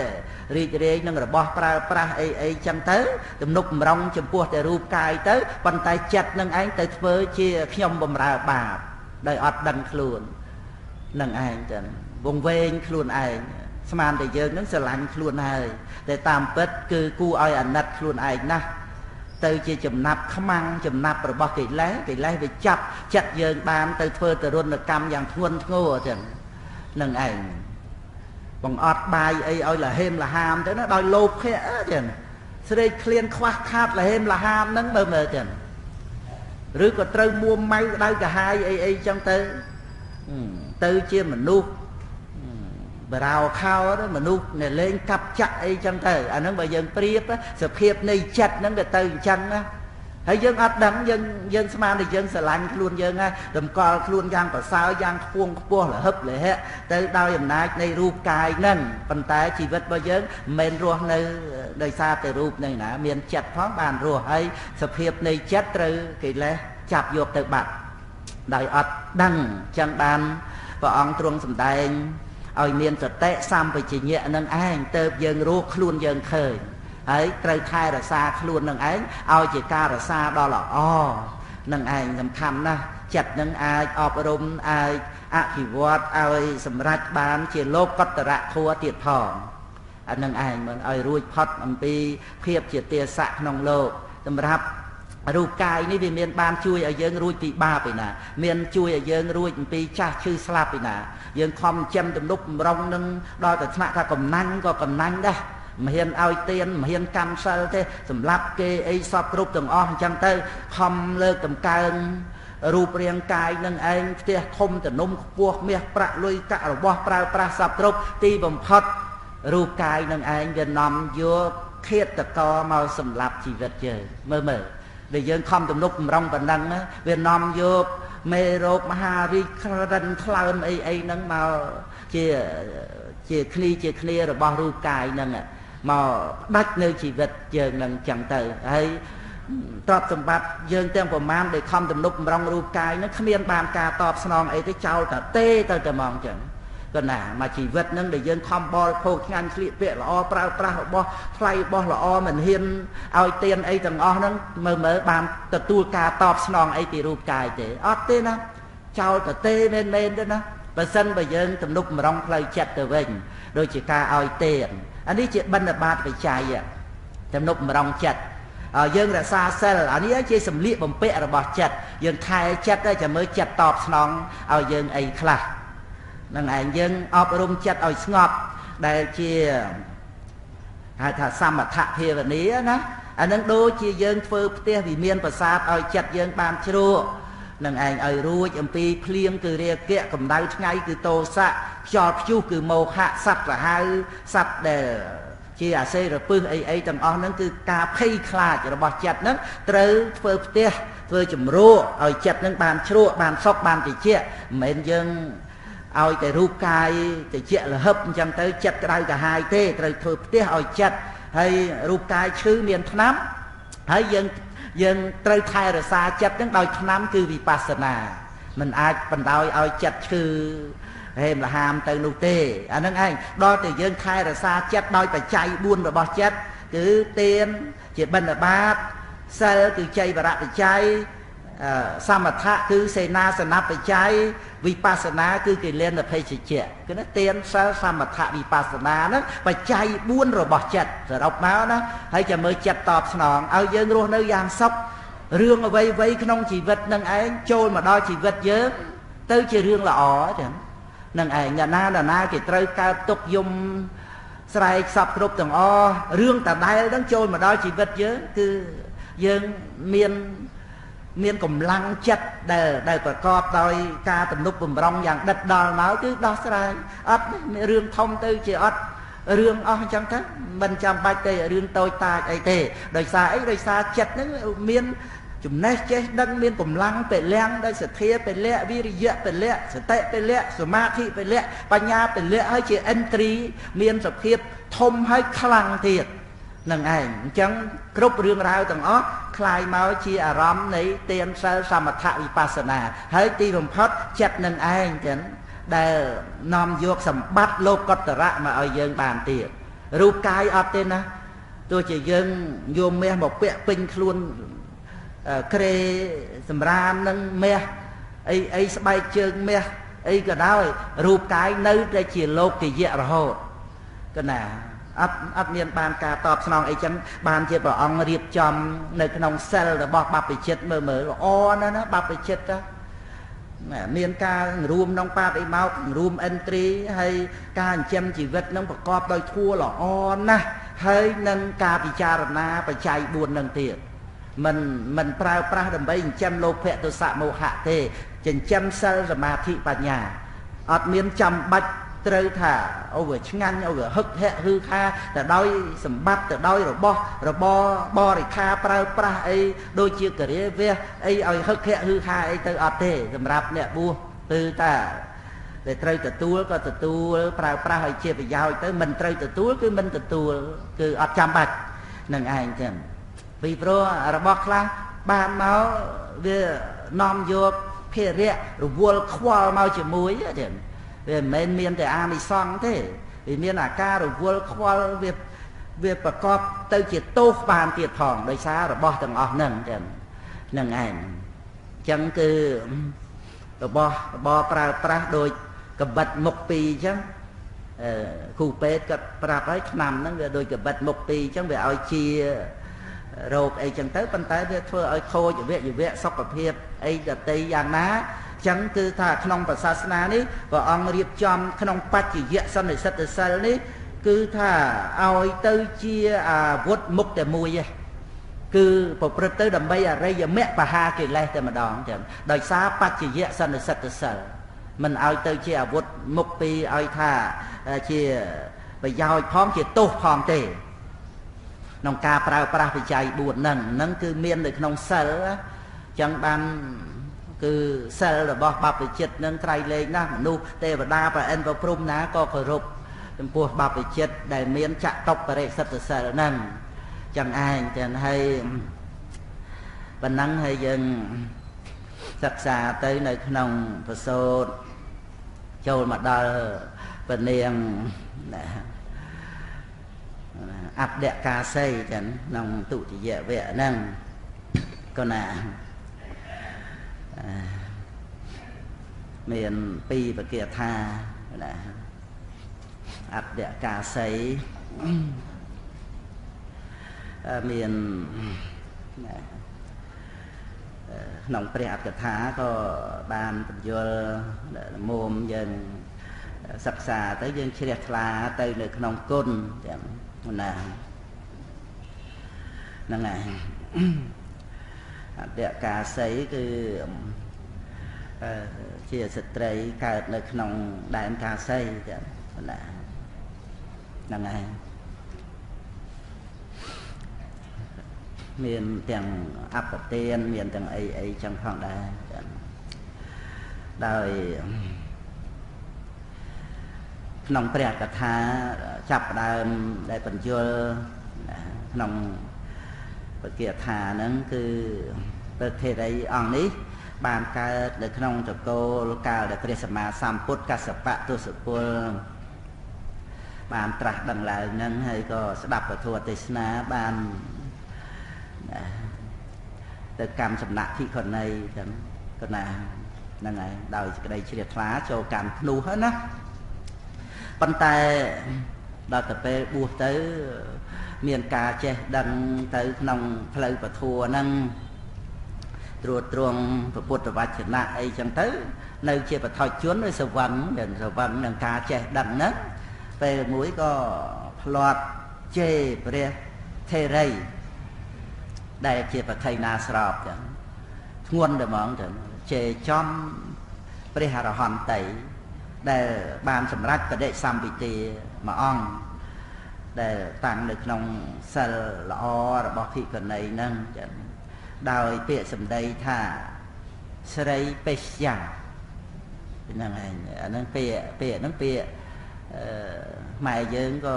យកមកជេរគ្នាដែរហ្នឹងឯងហ្នឹងឯងហើយដល់ទៅជេរទៅវាចំអ្នកដែលមានគុណធម៌ពងខ្ពស់ហ្នឹងក៏បាបខ្លាំងទៅតាមហ្នឹងឧបនិស្ស័យរបស់បាបហ្នឹងវាមានជាបច្ច័យមកអញ្ចឹងណាហ្នឹងហើយចឹងវាដូចជាឧបនិស្ស័យនៃបុណ្យអញ្ចឹងឲ្យយើងធ្វើបុណ្យទៅជួបប្រសង់ដែលត្រួតត្រងនៅសីលាធិគុណរហូតដល់ទៅព្រះអរិយបុគ្គលអីចឹងទៅអាហ្នឹងដោយឧបនិស្សយបច្ច័យនៃកុសលទាំងហ្នឹងហើយយើងសន្សំឧបនិស្ស័យពីអតីតមកវាមានពូជចិត្តជំរុញឲ្យយើងបានជួបជាមួយគ្នានឹងស្រែបុណ្យចឹងទៅបរតនត្រ័យអីចំណាយប្រាក់$400-500ដូចគ្នាក៏ប៉ុន្តែរឿងអីទៀតទៅតាមនឹងណាប៉ុន្តែ$400-500កសាងបត្រៃបីដកតម្កល់ដាក់វត្តព្រះអត្តកថាមកជាប់ទៅទៀតហ្នឹងឯងប្រហែល$100អីចឹងទៅដាក់ទូមួយឲ្យស្អាតចឹងទៅទៀតហ្នឹងឯងចឹងប៉ុនមិនអាចប្រមាណបានទេមកអំពីឧបនិស្ស័យហ្នឹងវារុញមកត្រូវឲ្យយើងជួបប៉ុនដ៏ធំហ្នឹងបានជាធ្វើឲ្យយើងមានបំណងប្រាថ្នាកសាងបត្រៃបីដកដាក់វត្តដើម្បីប្រសង់សិក្សារៀនសូត្រថែរក្សាពុទ្ធសាសនាហើយមើលហើយកុំនិយាយថា$1000ហ្នឹងយើងយកទៅចាយខ្ជិះខ្ជាយអត្ថប្រយោជន៍យើងធ្វើប៉ុនក៏ពិតមែនហើយប៉ុន្តែថាមិនមែនសម្រេចទៅជាតួមហាកុសលដូចគ្នាទេក៏ណាវាតេតួងទៅនឹងអ្វីដែលយើងជ្រះថ្លាក្នុងការបូជាហ្នឹងអញ្ចឹងបានរំលឹកពុទ្ធបរិស័ទយើងកុំឲ្យរំលងដែលយើងបានមកជួបនឹងបរតនត្រ័យនេះណាក៏ណាយើងទន្ទិញបកាថាខាងចុងពុទ្ធវគ្គវគ្គទី14នៃបកាថាធម្មបទហ្នឹងឲ្យចាំចឹងក៏ណាពោជារហេពោជាយតោពុទ្ធេយតិចសាវកេបបញ្ចសមតិកន្ទេតនៈសោកៈបរិតវេទេតាតិសេពោជាយតោបរិនិពុទេអកតោភយេអ្នកសិកាបញ្ញសង្ខាតងអ៊ីមេតមបេកេនចេបុគ្គលដែលបានបូជាដល់ពោជារហបុគ្គលមានពុទ្ធព្រះវិជ័យកពុទ្ធអរិយសាវកពុទ្ធដែលប្រព្រឹត្តកន្លងនៅបបញ្ញធัวអស់ហើយមិនមានសេចក្តីសោកសឹកសួលហ្នឹងសូម្បីតែព្រះអង្គបរិនិព្វានទៅហើយក៏ដោយបុគ្គលដែលបានបូជាដល់តាតិបុគ្គលហ្នឹងដែលបរិនិព្វានទៅអត់មានភ័យពីទីណាហ្នឹងអត់មានទេវតាប្រអិនប្រព្រំយៈមានណាមករាប់បុណ្យនៃបុគ្គលដែលបូជាហ្នឹងបានទេថាប៉ុណ្ណេះប៉ុណ្ណោះអីហ្នឹងអ្នកសកាបញ្ញសង្ខាតងអ៊ីមេតមបេកេនចេគឺព្រះអង្គសម្ដែងនៅក្នុងបៃដក72ពុទ្ធាប្រទានហ្នឹងគ្រាន់តែជ្រះថ្លានឹងពុទ្ធហ្នឹងក៏ជាអចិន្ត្រៃយៈដែរបុណ្យរបស់អ្នកដែលជ្រះថ្លាហ្នឹងមិនចាំបាច់និយាយដល់គុណពុទ្ធទេហ្នឹងឯងបានថាបុណ្យហ្នឹងមិនមែនពុទ្ធឲ្យយើងមិនមែនណាដាក់ឲ្យយើងទេតែឧបនិស្ស័យដែលសន្សំមកធ្វើឲ្យយើងបានជួបហើយជ្រះថ្លាជាមួយគ្នានឹងប្រគុណហ្នឹងយើងក៏បូជាដោយក្តីជ្រះថ្លាចឹងគឺជាការអាកំបាំងមួយដែរសម្រាប់ពុទ្ធបរិស័ទយើងហ្នឹងពីព្រោះ បងប្អូនកូនចៅដែលគាត់អត់យល់ក៏គិតថាវាជារឿងដែលយើងគិតពីរឿងបន់ធំដុំអីចឹងគិតតែខ្លួនឯងណាបន់គឺឲ្យដល់អ្នកដតីអីចឹងទៅអានឹងឯងគឺជាបន់ហើយដូចឧទាហរណ៍ថាយើងចំណាយប្រាក់កាសមកបូជាពុទ្ធធัวប្រសង់អីចឹងទៅកត់សាលាព្រះវិហារបណ្ណាបណ្ណីហើយគាត់មានទស្សនៈថាមិនក៏មិនយកទៅជួយអ្នកអត់អ្នកឃ្លានអ្នកក្រែងអ្នកក្រអីអញ្ចឹងទៅតែដូចជាថាយកមកដូចខ្ជិះខ្ជាអីហ្នឹងឯងឬក៏ចោលអីចឹងទៅឬក៏បំផ្លាញអីចឹងទៅគឺមកអំពីគាត់អត់បានយល់ចំណុចហ្នឹងហ្នឹងឯងចឹងពុទ្ធបរិស័ទយើងមិនមែនថាមិនទំនុកបំរុងឯណាមិនជួយមិនសង្គ្រោះឯណាជាមួយគ្នានឹងពពួកជនទាំងឡាយចឹងគណៈដោយអាមិសទានក៏យើងធ្វើទៅតាមការដែលយើងមានមេត្តាករុណានឹងហើយធម្មទានក៏យើងធ្វើការថែរក្សាពុទ្ធសាសនានេះប្រសង់គង់នៅក្នុងពភ្នោះនេះក៏ដើម្បីជួយទំនុកបំរុងដល់សពសត្វទាំងអស់ហើយជាពិសេសអភិយទាននេះការមិនសម្លាប់ការមិនបៀតបៀននេះមើលជាការឲ្យជីវិតដល់សត្វលោកអានឹងឯងជាការជួយអញ្ចឹងក៏ប៉ុន្តែចំពោះទឹកចិត្តជ្រះថ្លាដែលបានបូជាបរតនត្រ័យសូម្បីព្រះអង្គបរិនិព្វានទៅហើយព្រះអង្គអត់មានគង់នៅដើម្បីប្រើប្រាស់នៅបច្ច័យ4ហ្នឹងប៉ុន្តែចិត្តជាបុណ្យកុសលដោយឡែកផ្សេងតែជាមហាកុសលគឺមហាកុសលយើងសិក្សានៅក្នុងព្រះអភិធម្មយើងជ្រាបចិត្តជាមហាកុសលកើតឡើងក្នុងការកម្មយកនៅពុទ្ធពធប្រសង់មកជាអារម្មណ៍ហ្នឹងឯងតែអាហ្នឹងគឺគ្រាន់តែរំលឹកដើម្បីពុទ្ធបរិស័ទយើងបានជួបបរតនត្រ័យហើយនឹងឯងធ្វើអីធ្វើឲ្យសុបាយចិត្តទៅកុំឲ្យមានតែក្តីក្តៅក្រហាយស្ដាយក្រោយអាហ្នឹងគឺបញ្យល់ក្នុងចំណុចដែលថាអ្នកដែលមានគុណធំដូចជាកូនចៅទៅប្រតិបត្តិឲ្យល្អជាមួយមេត្តាបិតាអីចឹងណាដែលគាត់ជាព្រះអរហន្តរបស់យើងជាកូនណាហើបាបក៏បាបខ្លាំងដល់ទៅយើងបែរត្រឡប់មកជាធ្វើបុណ្យវិញបុណ្យនឹងក៏ធំក្រៃលែងទៅណាស់មើលមេតតុឃាតបេតុឃាតសម្រាប់មេត្តាបិតាត្រូវទោសអនន្តរិយកម្មចូលក្នុងការសម្លាប់ព្រះអរហន្តបានដល់អនន្តរិយកម្មសម្រាប់ព្រះសោតាបានប្រសកតាគាមីព្រះអនាគាមីអត់តាន់ដល់អនន្តរិយកម្មទេដូច្នេះខ្លាំងមែនទេណាទេជាមួយមេត្តាបិតាណាហើយដែលលើកមកនេះក៏ដើម្បីរំលឹករឿយឲ្យយើងនឹកឃើញតាន់ពេលវេលាដែលយើងមានមេត្តាបិតាសម្រាប់យើងធ្វើបុណ្យព្រោះនេះជាច្បាប់ធម្មជាតិមិនមែនព្រះពុទ្ធអង្គរៀបចំមកទេនឹងឯងគឺកាលណាបើយើងធ្វើបុណ្យចិញ្ចឹមទំនុកបំរុងគាត់ហើយយើងគិតថាទៅធ្វើបុណ្យអីហើយក្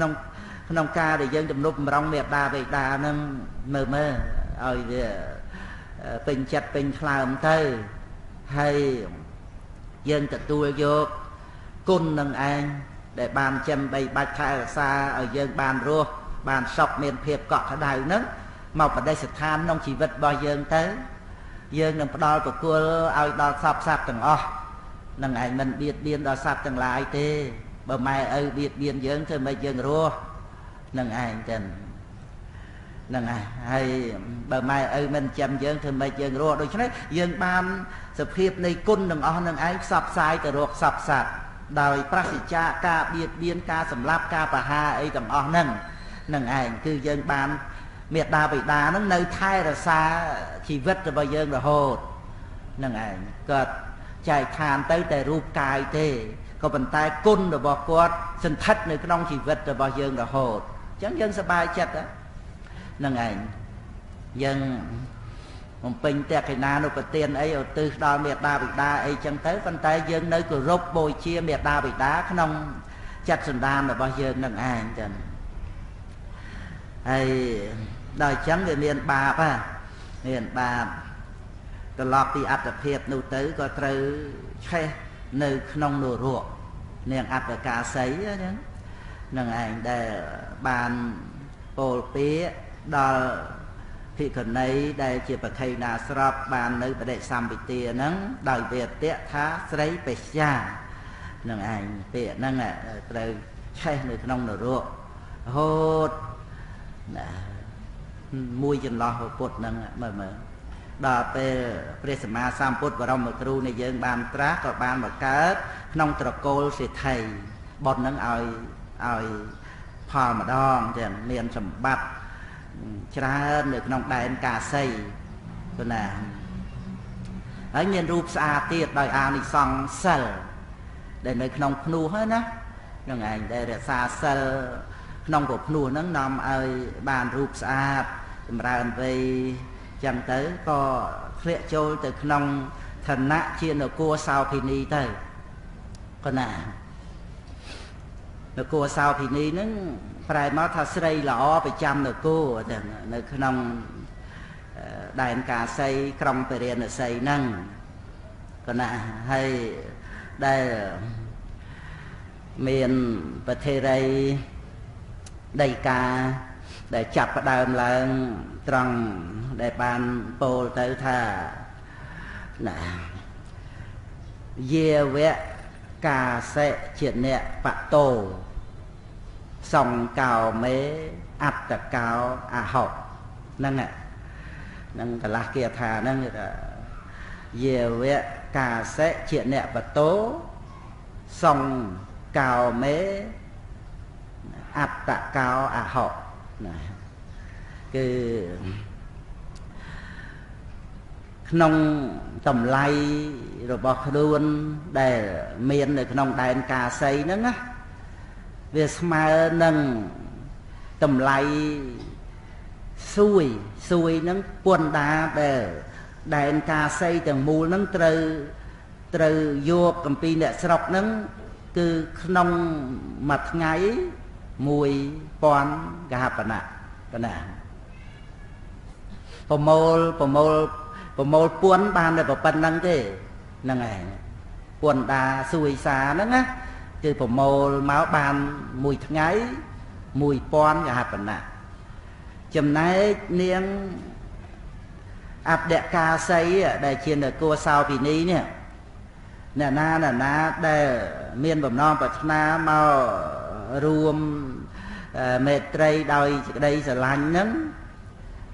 ក្នុងមួយថ្ងៃហ្នឹងតម្លៃហ្នឹង1000កហបណៈកណាហ្នឹងឯងមានតម្លៃ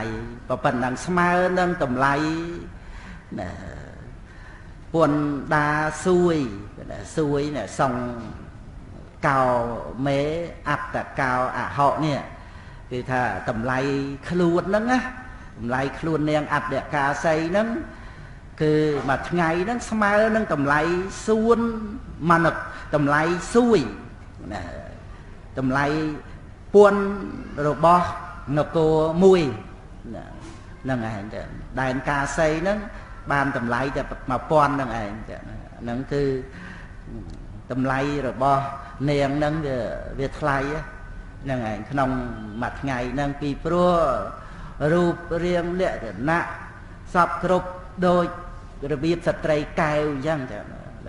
ម្ល៉េះហើយអ្នកដែលមានទ្រព្យសម្បត្តិហ្នឹង1000ហបណៈហ្នឹងច្រើនណាស់ចឹង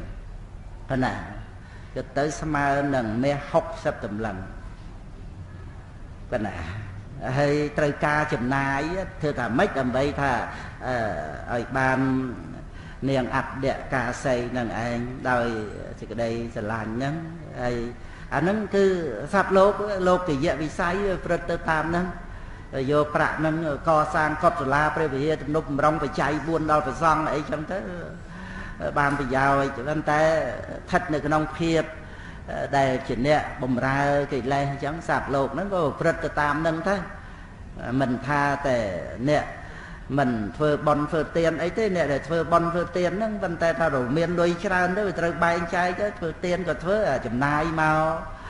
ជាមួយនឹងនាងអត្តកាសីហ្នឹងក៏ទុកចិត្តព្រមចំណាយអញ្ចឹងទៅដើម្បីឲ្យបានស្គាល់នាងអត្តកាសីហ្នឹងរហូតដល់ទៅអ្នកខ្លះអត់មានគ្រប់អត់មានគឺថាឥឡូវសុំតែកន្លះថ្ងៃណាមួយថ្ងៃហ្នឹងមួយថ្ងៃមួយយប់ហ្នឹងឯងហើយឥឡូវគឺថាសុំតែមួយថ្ងៃឬក៏តែមួយយប់ដូចថាជួលតែប៉ុណ្ណឹងណាហ្នឹងឯងអញ្ចឹង500កហបណៈក៏បានដែរ មិនចាំបាច់ដល់ពេញមួយថ្ងៃមួយយប់ទេអញ្ចឹងហើយបានជានាងនឹងក្រោយមកមានឈ្មោះថាអត្តដកាសីហ្នឹងគឺអត្តវាពាក់កដាលហ្នឹងឯងវាមានឈ្មោះទៅតាមខ្លួនប្រាណរបស់នាងនឹងឯងចឹងវាមានតម្លៃពាក់កដាលប៉ុន្តែថាពាក់កដាលហ្នឹងគឺសម្រាប់យើងនិយាយថា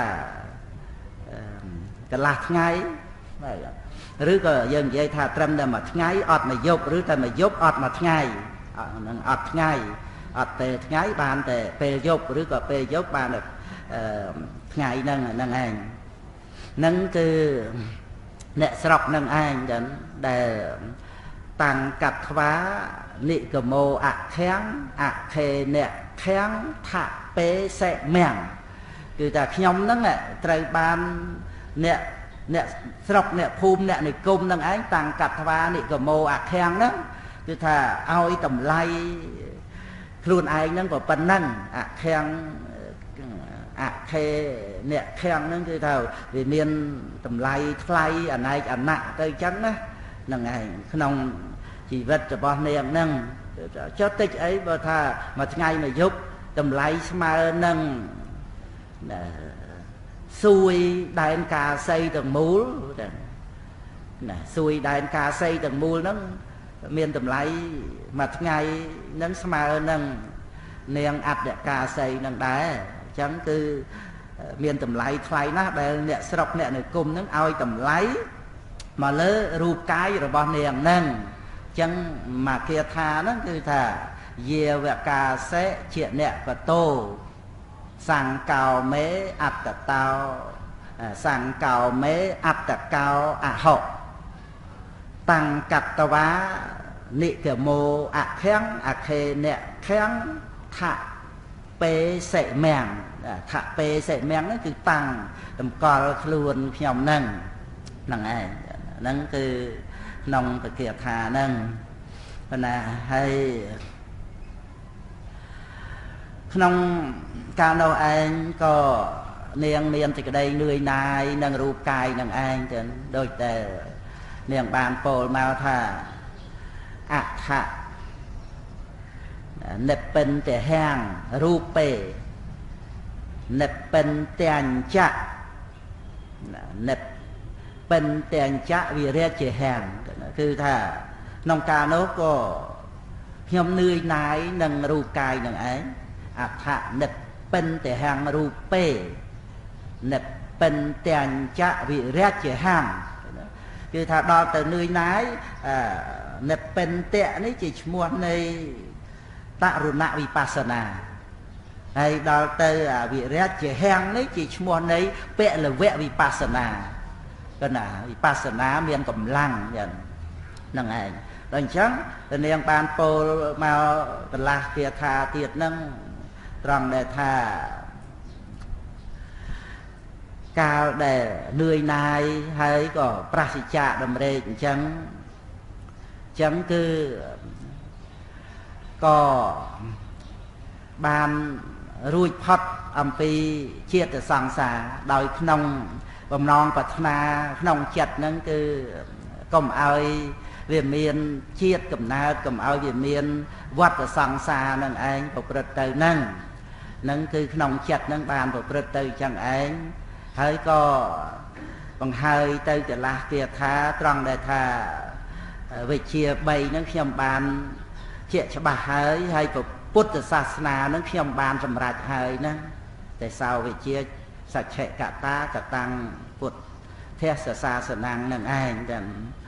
ហ្នឹងគឺរឿងរ៉ាវរបស់នាងអត្តកាសីគ្រាន់តែថាតេតងទៅក្នុងវិន័យព្រោះត្រូវឧបសម្បទាហ្នឹងគឺឧបសម្បទាដោយហៅថាឧបតោសង្ឃចឹងឧបសម្បទាពីភិក្ខុនីសង្ឃហើយអានឹងអត់តាន់បានសម្រេចទេណាតលតែសូមឧបសម្បទាពីភិក្ខុសង្ឃថែមទៀតនឹងបានទៅជាភិក្ខុនីចឹងនឹងគឺត្រូវគោរពប្រតិបត្តិអញ្ចឹងហើយដល់ទៅពេលឧបសម្បទាពីភិក្ខុនីសង្ឃហើយ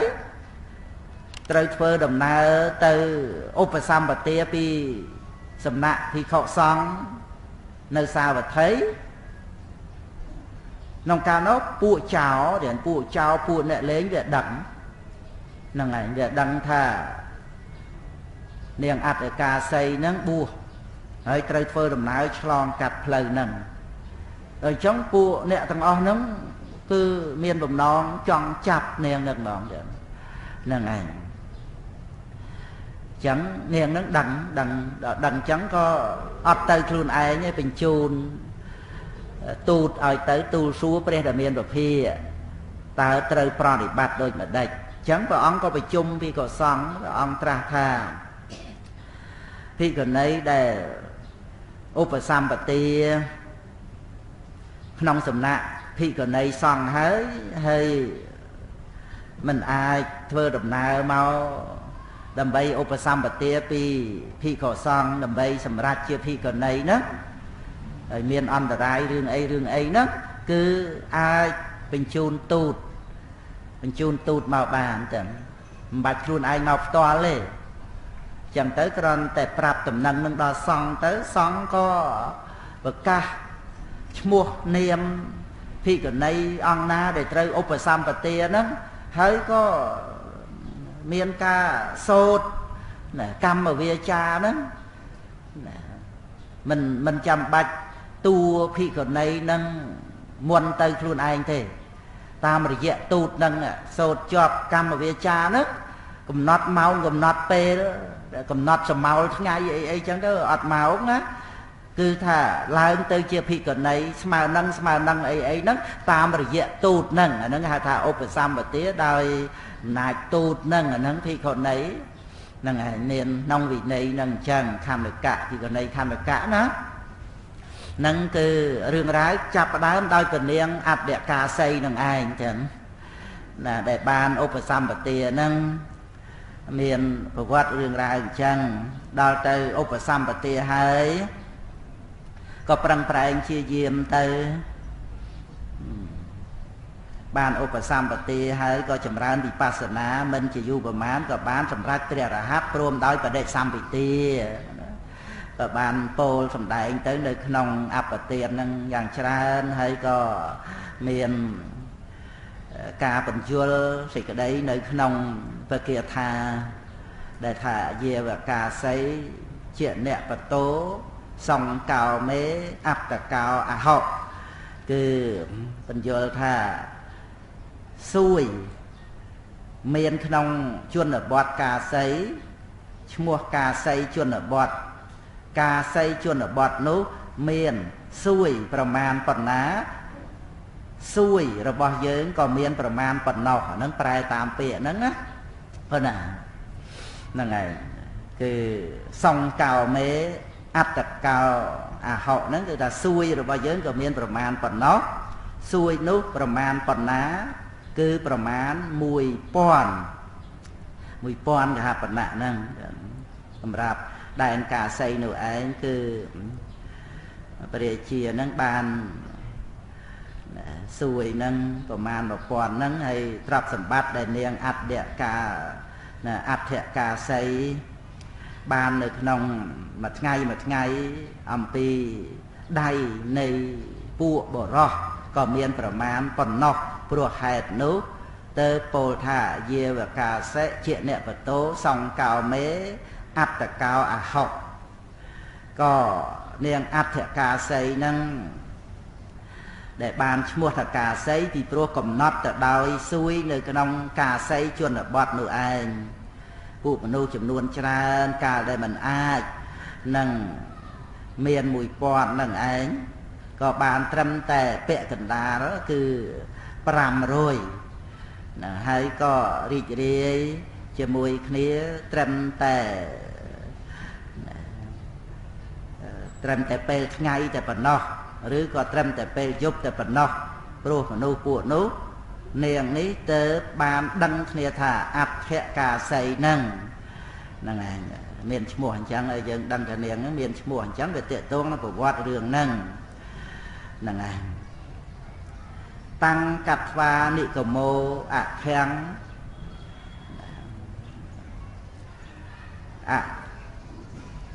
ខាំងខាំងហើយខេអ្នកខាំងថាពេសិមាំងគឺអ្នកនិគមអ្នកជនបទបានធ្វើនៅប្រាក់500នឹងឯងឲ្យជាតម្លៃនឹងឯងលោកបញ្យលពីបល័យដែលជាប្រធេរីគាថានឹងឈ្មោះថាអដ្ឋកាសីអដ្ឋនិព្ពិនតហាំងរូបពេដោយសេចក្តីថាយើងអាស្រ័យនឹងរូបរាងបានចិញ្ចឹមជីវិតយ៉ាងនេះក្រោយមកក៏ជួបនឹងព្រះសាស្តាអាស្រ័យនឹងពធទេសនាអាស្រ័យនឹងព្រះសាសនាហ្នឹងទៅនឿយណាយនៅក្នុងរូបគឺឃើញថារូបនឹងឯងមិនទៀងដោយប្រការទាំងពួងរូបនេះជាទុក្ខមិនស្អាតដោយប្រការយ៉ាងនេះជានេះទៅមិនបានពេញចិត្តនឹងរូបនោះនិព្ពិនទាំងចៈវិរច្ចហាំងកាលដែលយើងនឹងឯងនឿយណាយក៏បានប្រសិជ្ជានៅសេចក្តីត្រេកអរវិរច្ចហាំងហ្នឹងហើយ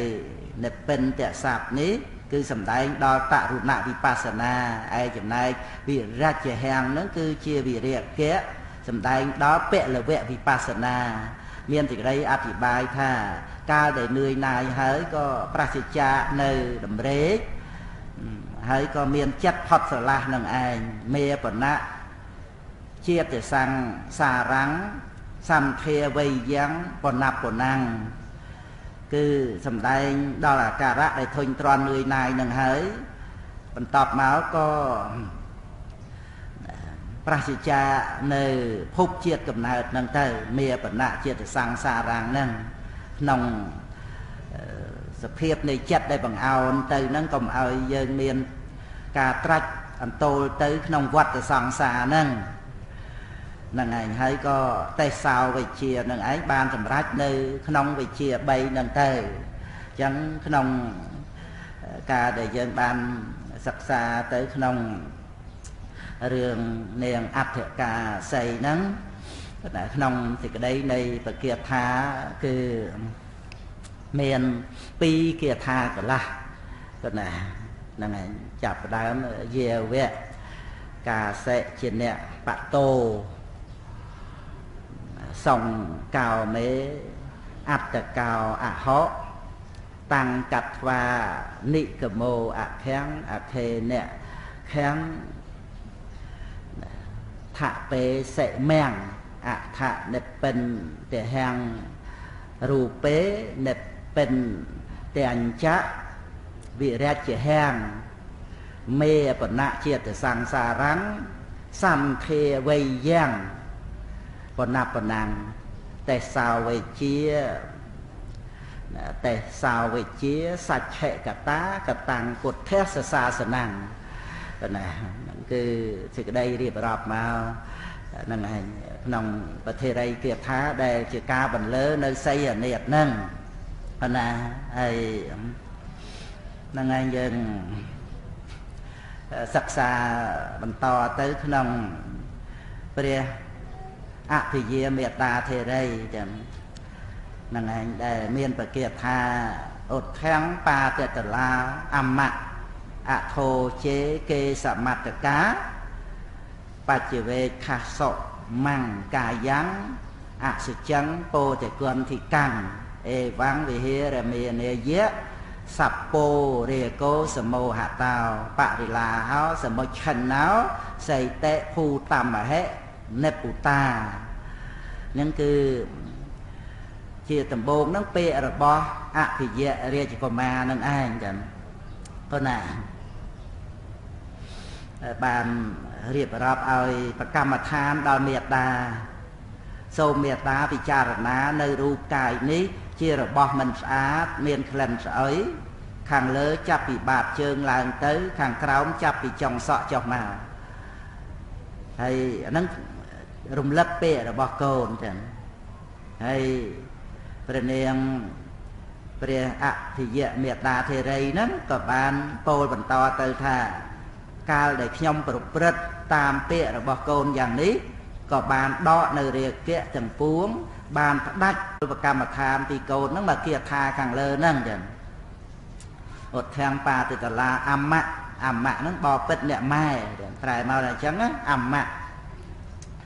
ហ្នឹងអធោជេគេសមត្ថកាបច្ចវេខាសុមង្កាយ៉ាងអសុចឹងពោតិគុណធិកាំងដែលបបិទ្ធមេត្តាសូមមេត្តាពិចារណានៅរូបកាយនេះជារបស់មិនស្អាតហ្នឹងឯងមិនស្អាតហ្នឹងគឺអសុចឹងហ្នឹងឯងពោតិគុណធិកាំងហ្នឹងគឺមានក្លិនស្អុយឧទ្ធាំបាតិតឡាខាងលើចាប់ពីបាតជើងឡើងទៅអធោគេសមត្ថកាខាងក្រោមចាប់ពីចុងសក់ចុះមកហ្នឹងគឺបច្ចវេខាសុមង្កាយ៉ាងគឺសូមឲ្យមេត្តានឹងឯងពិចារណានៅរូបកាយនេះ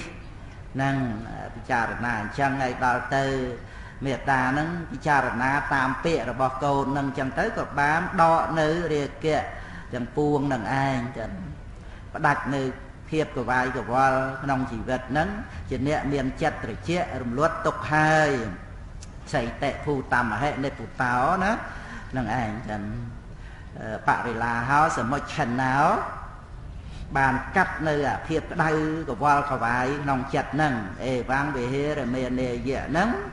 គឺមានវិហេរធัวប្រព្រឹត្តទៅសัพពរាគោសមោហតោហ្នឹងដោយការជីកកោះរំលើងនៅរាគៈទៅវាអត់មានសេចក្តីកវល់កវាយក្នុងជីវិតហ្នឹងទេប្រវត្តិរឿងរ៉ាវព្រះថេរីដែលជាមេត្តារបស់ព្រះអភិយថេរៈអង្គនេះបានសាងសន្សំនៅបញ្ញាធិការទុកមកតាំងតែពីព្រះពុទ្ធអង្គមុនដែរសន្សំកុសលដែលជាឧបនិស្ស័យនៃព្រះនិព្វានទុកនៅក្នុងភពនោះក្នុងកាលនៃព្រះរាមាភិបព្រះនាមទេសៈគឺ92ផែនដីមុនចឹង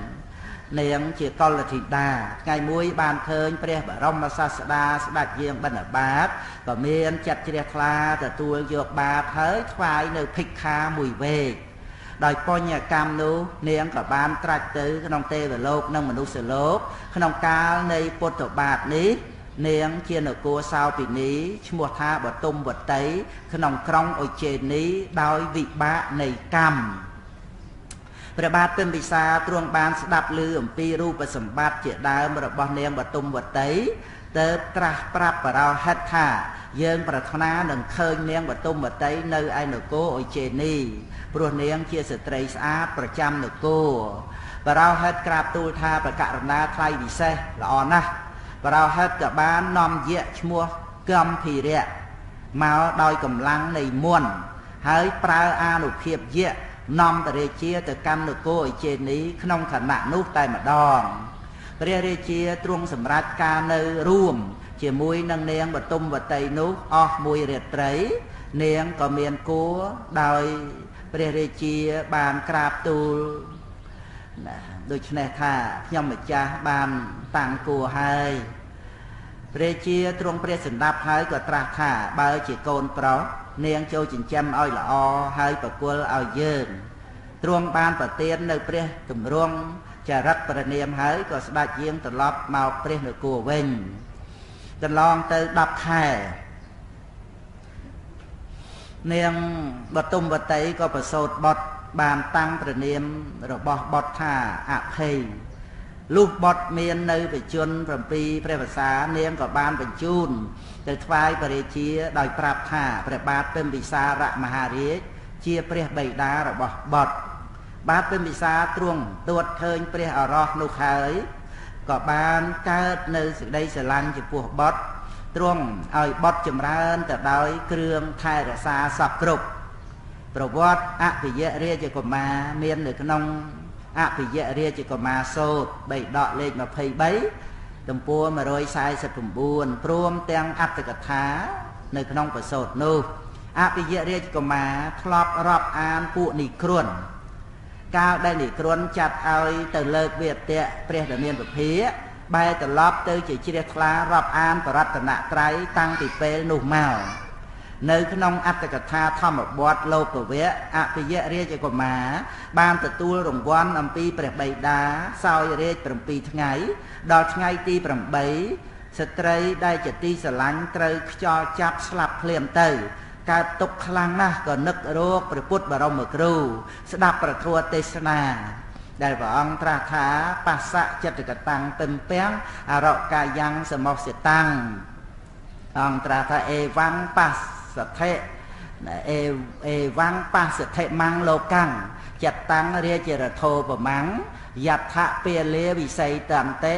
ណដ្ឋិសង្គោវិជាអ្នកតាំងអ្នកចូលមកមើលនៅលោកនេះ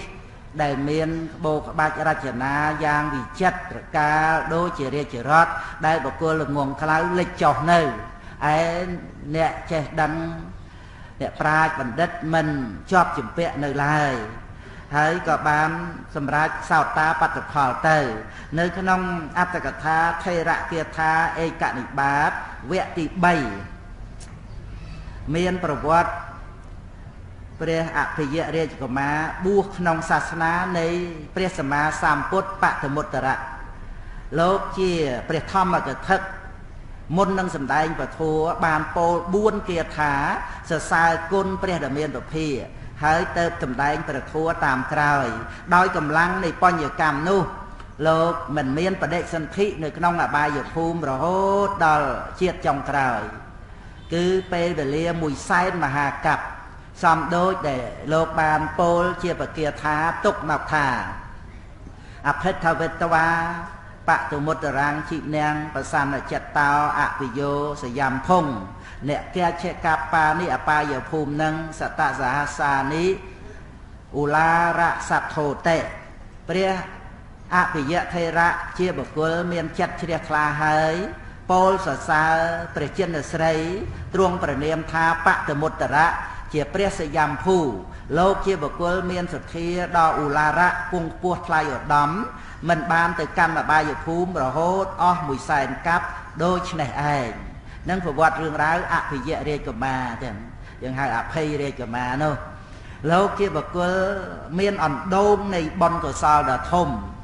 នឹងឯងជីវិតបំនោះយើងវាអត់ដូចគ្នាចឹងណាយើងកុំចេះតែហេតុទៅហប់ចង់ឲ្យដូចអ្នកដទៃហំប្រឹងសាងសេចក្តីល្អបំពេញសេចក្តីសុខក្នុងចិត្តជាបច្ចុប្បន្ននឹងទៅល្មមសំរុំហើយចឹងព្រោះមនុស្សយើងវាមានដងបន់មកខុសគ្នាអញ្ចឹងនឹងឯងប៉ុន្តែសំខាន់គឺថាយើងសោយសេចក្តីសុខក្នុងការអប់រំចិត្តជាវណ្ណចិត្តឲ្យជាសុខទៅនឹងឯងចឹងនឹងរកផ្លូវទៅកម្មព្រះនិព្វានបានហើយអញ្ចឹង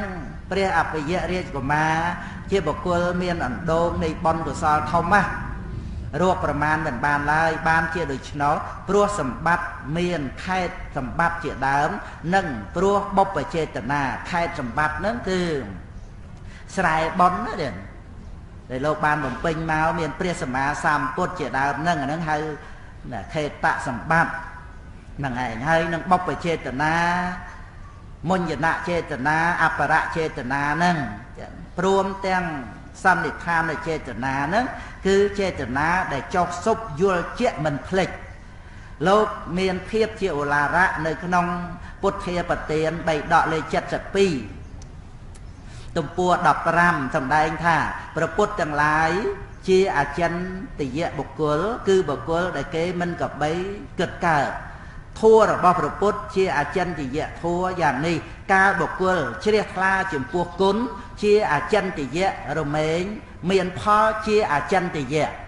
ហ្នឹងឯងហ្នឹងគឺមានបគាថាក្នុងដីដកលេខ72ណាបងនិតក៏អរតនាមកទាំងបាលីទាំងសេចក្តីប្រែហ្នឹងគឺចំណុចហ្នឹងហ្នឹងឯងគឺព្រះអង្គសម្ដែងថាព្រះពុទ្ធទាំងឡាយជាអចិន្ទយៈបុគ្គលគឺបានន័យថាបុគ្គលដែលមិនអាចណាគិតគុណរបស់ព្រះអង្គឃើញទេជាបុគ្គលដែលគេមិនកបីគិតកើតគិតមិនឃើញធัวរបស់ព្រះពុទ្ធជាអចិន្ទយៈធัวក៏យ៉ាងនេះដែរកាលដែលបុគ្គលជ្រះថ្លាចំពោះគុណក៏ជាអចិន្ទយៈរមែងមានផលជាអចិន្ទយៈហ្នឹងឯងអញ្ចឹងគឺពុទ្ធបរិស័ទយើងក៏ជ្រាបសេចក្តីទាំងអស់ហ្នឹងក្រោយមកកាលដែលព្រះបាទពិមពិសាសោយប្រតិបង្គត់ហើយអភិយរាជកុមារក៏កើតសេចក្តីសង្វេគយ៉ាងខ្លាំងក៏បានចូលកម្មភ្នោះចម្រើនវិបស្សនាសម្រាប់ព្រះអរហន្តទៅសង្វេគចំពោះបាទអាចិតសតោជាកូននេះសម្លាប់បិតាហ្នឹងចឹងហ្នឹងឯង ម្ដាយផ្សេងគ្នាហ្នឹងហើយអភិយរាជកម្មាម្ដាយគឺព្រះនាងបទុមវតីនៅនគរអចេនីហើយប្របាទអាជាតិសតៈម្ដាយគឺព្រះនាងវេទេហីហ្នឹងឯងដែលអភិសេកក្រោមស្វេតឆ័ត្រវាអគ្គមហេសីហ្នឹងចឹងទៅហើយសង្វេគត្រង់ដែលគេលេះនាំឲ្យកូនសម្លាប់បិតាព្រោះតែដណ្ដើមរាជសម្បត្តិហ្នឹងហ្នឹងឯងក៏ចូលកម្មភ្នោះសម្រាប់ព្រះរហ័តទៅនាងបទុមវតីក្រោយមកបានស្ដាប់ធัวក្នុងសំណាក់ព្រះអភិយថេរៈជាបុត្ររបស់ខ្លួនបានសម្រាប់ព្រះរហ័តទៅនឹកម្ដាយចឹងនឹកដើម្បីថានឹងទៅជួយម្ដាយធ្វើដំណើរទៅឆ្ងាយចឹងពីរាជក្រឹសទៅគោអចេនីហ្នឹងហ្នឹងឯងយើងជិះសិតតែយន្តហោះរថភ្លើងអីចឹងទៅហ្នឹងឯងមួយថ្ងៃមួយយប់អីចឹងហើយជាសម្រំតែនិមន្តដើរហ្នឹងឆ្ងាយណាស់ប៉ុន្តែដើម្បីម្ដាយរកមុនទៅម្ដាយសบายចិត្តណាកូនកើតទៅទោះជាខានជួបតាំងតែពីអាយុ7ឆ្នាំឥឡូវមកពេញកំឡោះបួសអីសពគ្រប់ហ្នឹងធំហើយហ្នឹងប៉ុន្តែកូនចេញពីផ្ទៃចឹងមិនធម្មតាទេទឹកចិត្តហ្នឹងគឺដល់កូនហ្នឹងមានតញ្ញតាធัวពេញលេញចឹងទៅធ្វើឲ្យម្ដាយកក់ក្ដៅចឹងក៏បានចូលកម្មភ្នោះតាមកូនចឹងទៅបាននៅសទ្ធាបួសជាភិក្ខុនីចម្រើនវិបស្សនាមិនយូរប៉ុន្មានក៏បានសម្រេចព្រះរហត្តផលព្រមដោយបដិសម្ពិទាទាំងឡាយព្រោះហេតុនោះទៅព្រះនាងបានពោលទុកនៅក្នុងអបទានប្រវត្តិរឿងរ៉ាវធ្លាប់បានថ្វាយទានដល់ព្រះសម្មាសម្ពុទ្ធកាលព្រះសាស្តាព្រះនាមទេសៈអានឹងអបទានរបស់ព្រះនាងបទុមវតីមេដារបស់អភិយថេរៈនេះណាហ្នឹងឯងកាលព្រះសាស្តាព្រះនាមទេសៈទ្រង់ស្ដេចយាងបិណ្ឌបាតខ្ញុំបានយកចង្ហាន់មួយវែកថ្វាយដល់ព្រះពុទ្ធដល់ប្រសើរព្រះសម្ពុទ្ធព្រះនាមទេសៈដែលជាព្រះបរមសាស្តាជានាយកដ៏លើសលប់ក្នុងលោកទ្រង់ទទួលហើយទ្រង់គង់នៅក្នុងរវាងផ្លូវទ្រង់បានអនុមោទនាដល់ខ្ញុំថានាងបានប្រគេននៅចង្ហាន់មួយវែកនឹងបានទៅកើតនៅក្នុងស្ថានតាវតឹងនឹងបានជាអគ្គមហេសីនៃស្ដេចទេវតា36ដងនឹងបានជាអគ្គមហេសីនៃស្ដេចចក្រពត្តិ50ដងនឹងបាននៅសម្បត្តិទាំងពួងដែលនាងប្រាថ្នាហើយតាមចិត្តប្រាថ្នាក្នុងកាលទាំងពួងនាងនឹងទទួលនៅសម្បត្តិជាស្ត្រីមិនមានកង្វល់នឹងបួសកំណត់ដឹងនៅអាសវៈទាំងពួងជាអ្នកមិនមាននៅអាសវៈនិងបរិនិព្វានព្រះសម្មាសម្ពុទ្ធព្រះនាមទេសៈជានាយកដ៏លើសលប់ក្នុងលោកព្រះអង្គជាអ្នកប្រាជ្ញទ្រង់ត្រាស់នៅពាក្យនេះហើយព្រះអង្គក៏ទ្រង់ហោះទៅឯដល់អាកាសដូចជាស្ដេចហង្សហើរទៅក្នុងអាកាសដូច្នោះឯងសតិនមេវៈមេទានាងសយិដ្ឋាយាគសម្បទាកដាច់ឆោភិក្ខាំងតេតវានៈបត្តាហੰអចលੰបទាំងនឹងនៅក្នុងថេរយាបទានណាបៃដកលេខ76ទំព័រ13ចឹងមានប្រគាថាហ្នឹងដែលប្រែមកថាទានដែលខ្ញុំបានថ្វាយល្អហើយយាគៈសម្បទាគឺយញ្ញសម្បត្តិនោះគឺនិយាយថាជាការបរិច្ចាគនឹងឯងខ្ញុំបានបូជាល្អហើយខ្ញុំបានថ្វាយនៅចង្ហាន់មួយវែកហើយដល់នៅអចលបុត្រគឺព្រះនិព្វានដោយអំណាចចង្ហាន់មួយវែកទេណែកដុចឆក់ណាកដុចឆក់នឹងត្រែតែវែកហ្នឹងដែលភិក្ខាំងទៅកដាច់កដចនេះកដាច់ឆក់ភិក្ខាំងគឺចង្ហាន់មួយវែកតេតវានៈគឺបានឲ្យហើយនៅចង្ហាន់មួយវែកហ្នឹងបត្តាហੰអចលੰបទាំងគឺខ្ញុំបានដល់នៅអចលបុត្រគឺព្រះនិព្វានក្នុងកັບទី92អំពីផុតកັບនេះព្រោះហេតុដែលខ្ញុំបានថ្វាយទានក្នុងកាលនោះខ្ញុំមិនដែលស្គាល់ទុក្ខតិនេះជាផលនៃការថ្វាយចង្ហាន់កិលេសទាំងឡាយខ្ញុំបានដុតបំផ្លាញហើយភពទាំងពួងខ្ញុំបានដកចោលហើយខ្ញុំជាស្រីមិនមានអាសវៈព្រះពុទ្ធសាសនាខ្ញុំបានប្រតិបត្តិហើយហ្នឹងឯងគឺ តាំងពុទ្ធសាសនានឹងឯងចឹងក៏ណាកាលដែលព្រះអភិយមេតាធេរីបានសម្រេចនៅព្រះអរហន្តហើយបានពោលអាងនៅគាថាដែលព្រះអភិយធេរៈជាបុត្ររបស់ខ្លួនបានសម្ដែងជាឱវាទហើយបាននៅគាថាភាសិតទាំងអស់នោះទាំងគាថារបស់ខ្លួនផងបានជាឧទានទាំងពីរគាថានោះគាថាទី1មានសេចក្តីសង្ខេបដូចនេះថាបបិទ្ធម៉ែបតុមវតីចូលម៉ែពិចារណានៅសរីរៈនេះឈ្មោះថាកាយព្រោះជាទីរួមនៃរបស់ដែលគួរខ្ពើមទាំងឡាយឈ្មោះថាមិនស្អាតព្រោះពេញទៅដោយរបស់មិនស្អាតមានប្រការផ្សេងផ្សេងឈ្មោះថាមានក្លិនស្អុយព្រោះក្លិនស្អុយរលួយផ្សាយទៅគ្រប់ពេលខាងលើចាប់ពីបាតជើងឡើងទៅខាងក្រោមចាប់ពីចុងសក់ចុះមកសូមម៉ែពិចារណាដោយបញ្ញាចក្ខុចុះព្រះធេរីបានស្ដាប់នៅព្រះគាថាដែលបុត្របានប្រទាននៅឱវាទយ៉ាងនោះហើយសម្រាប់ព្រះរហ័តក៏បានបន្លឺនៅឧទានពោលគាថាមួយទៀតគឺគាថាមុនដំបូងហ្នឹងគឺជាគាថាបូជាចំពោះព្រះអាចារ្យលោកកូនហ្នឹងជាអាចារ្យរបស់ម៉ែនឹងឯងហ្នឹងគាថាទី1ហ្នឹងបូជាអាចារ្យហើយដល់មកគាថាទី2ហ្នឹងគឺបញ្ជាក់ពីការបរិបត្តិរបស់ព្រះនាងអេវ៉ាំងវិហេរមេនេយៈជាដើមហ្នឹង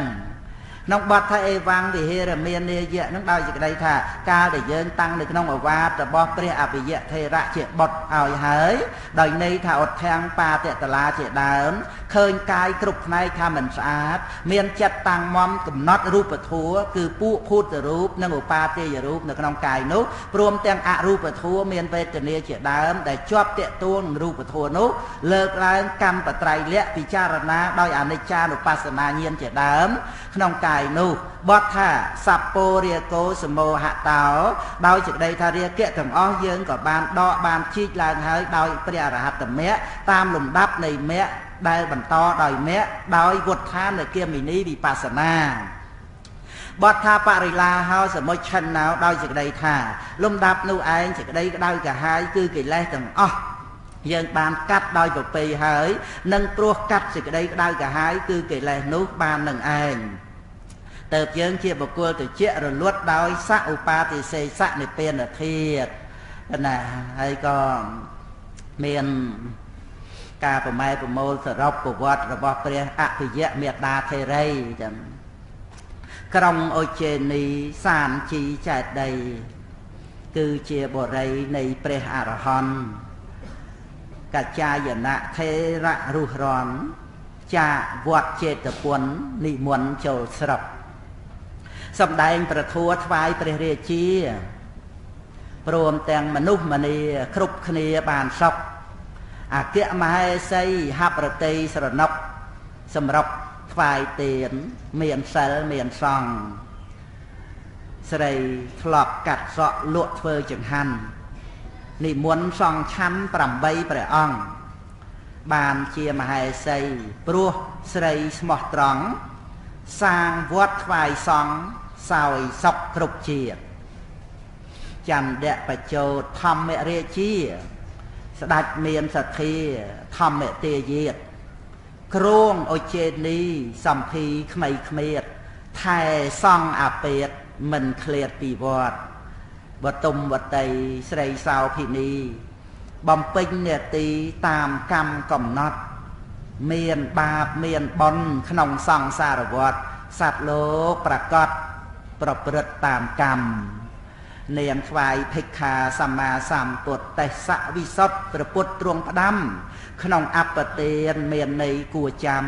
ព្យាករបញ្ញកម្មដល់ព្រះនិព្វានលោកបច្ឆិមជាតិស្រីនេតសោភ័ណ្ឌទទួលទោសតន់តាមកម្មដែលមានតែកបដោយបុណ្យជាទុននិព្វានទៅនាំឲ្យមានបុត្រព្រះអរហន្តចំណែកអភិយរាជកុមារកើតឋានសុខាកាត់ប៉ារួយពាន់1សែនផែនដីសេរីគ្រប់គ្រាន់មិនដែលមានភ័ណ្ឌទៅកាន់អបាយ ប៉ុនមោសិកាគាថាបង្គំ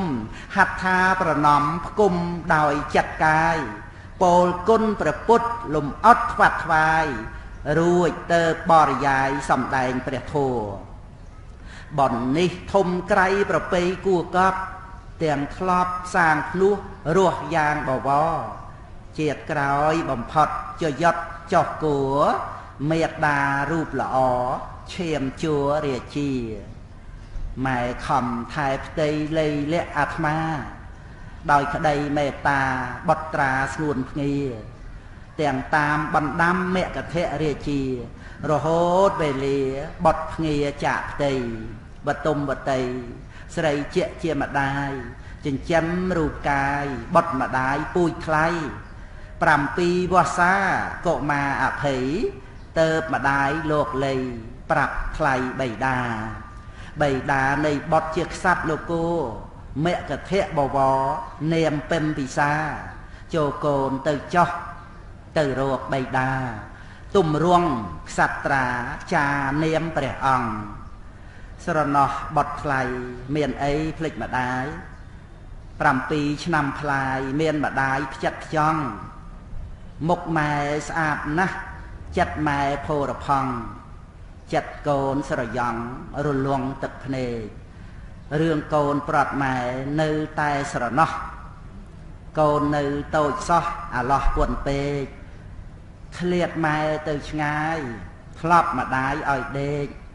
ពេលឃ្លានពេលស្រេកមានម៉ែមើលថែចំណែកនៅឯមគ្គធបុរីមានរឿងអប្រិយប្រឡ័យហូរហែច្រូតកាត់សេចក្តីអភ័យកូនម៉ែស្លុតចិត្តព្រោះតែគេសម្លាប់ឪឃើញទោសកិលេសមិនចេះគ្រប់គ្រាន់បញ្ញាប់បន្តាន់សោយរាជខុសផ្លូវកូនសែបគប់ខុសភ្លេចម៉ែភ្លេចឪធ្វើជាសត្រូវនឹងអ្នកមានគុណដូច្នេះអភិយរាជកុមារក្រោយពីបៃតារងទុក្ខទារុណ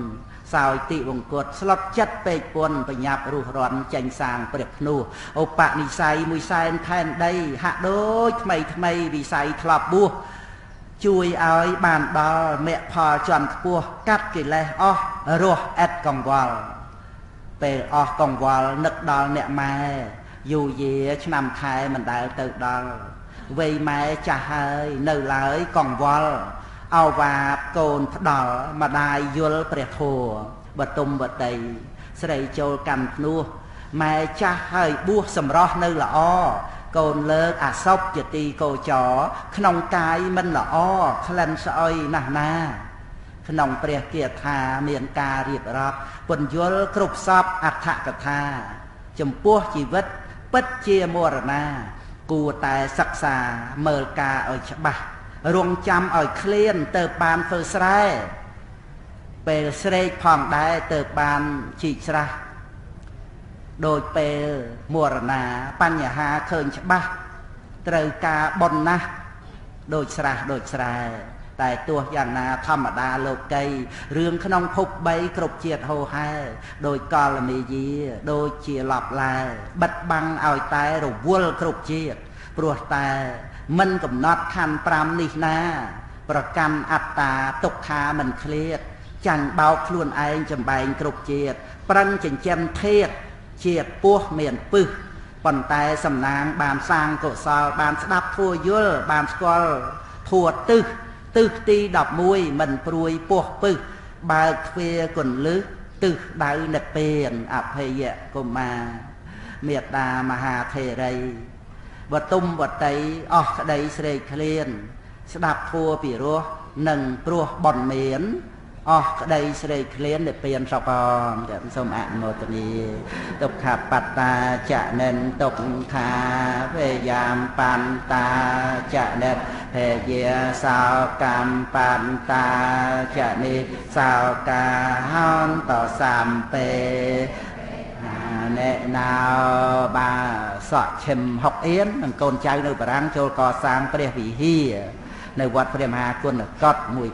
$1,500សូមអនុមោទនាសាធុ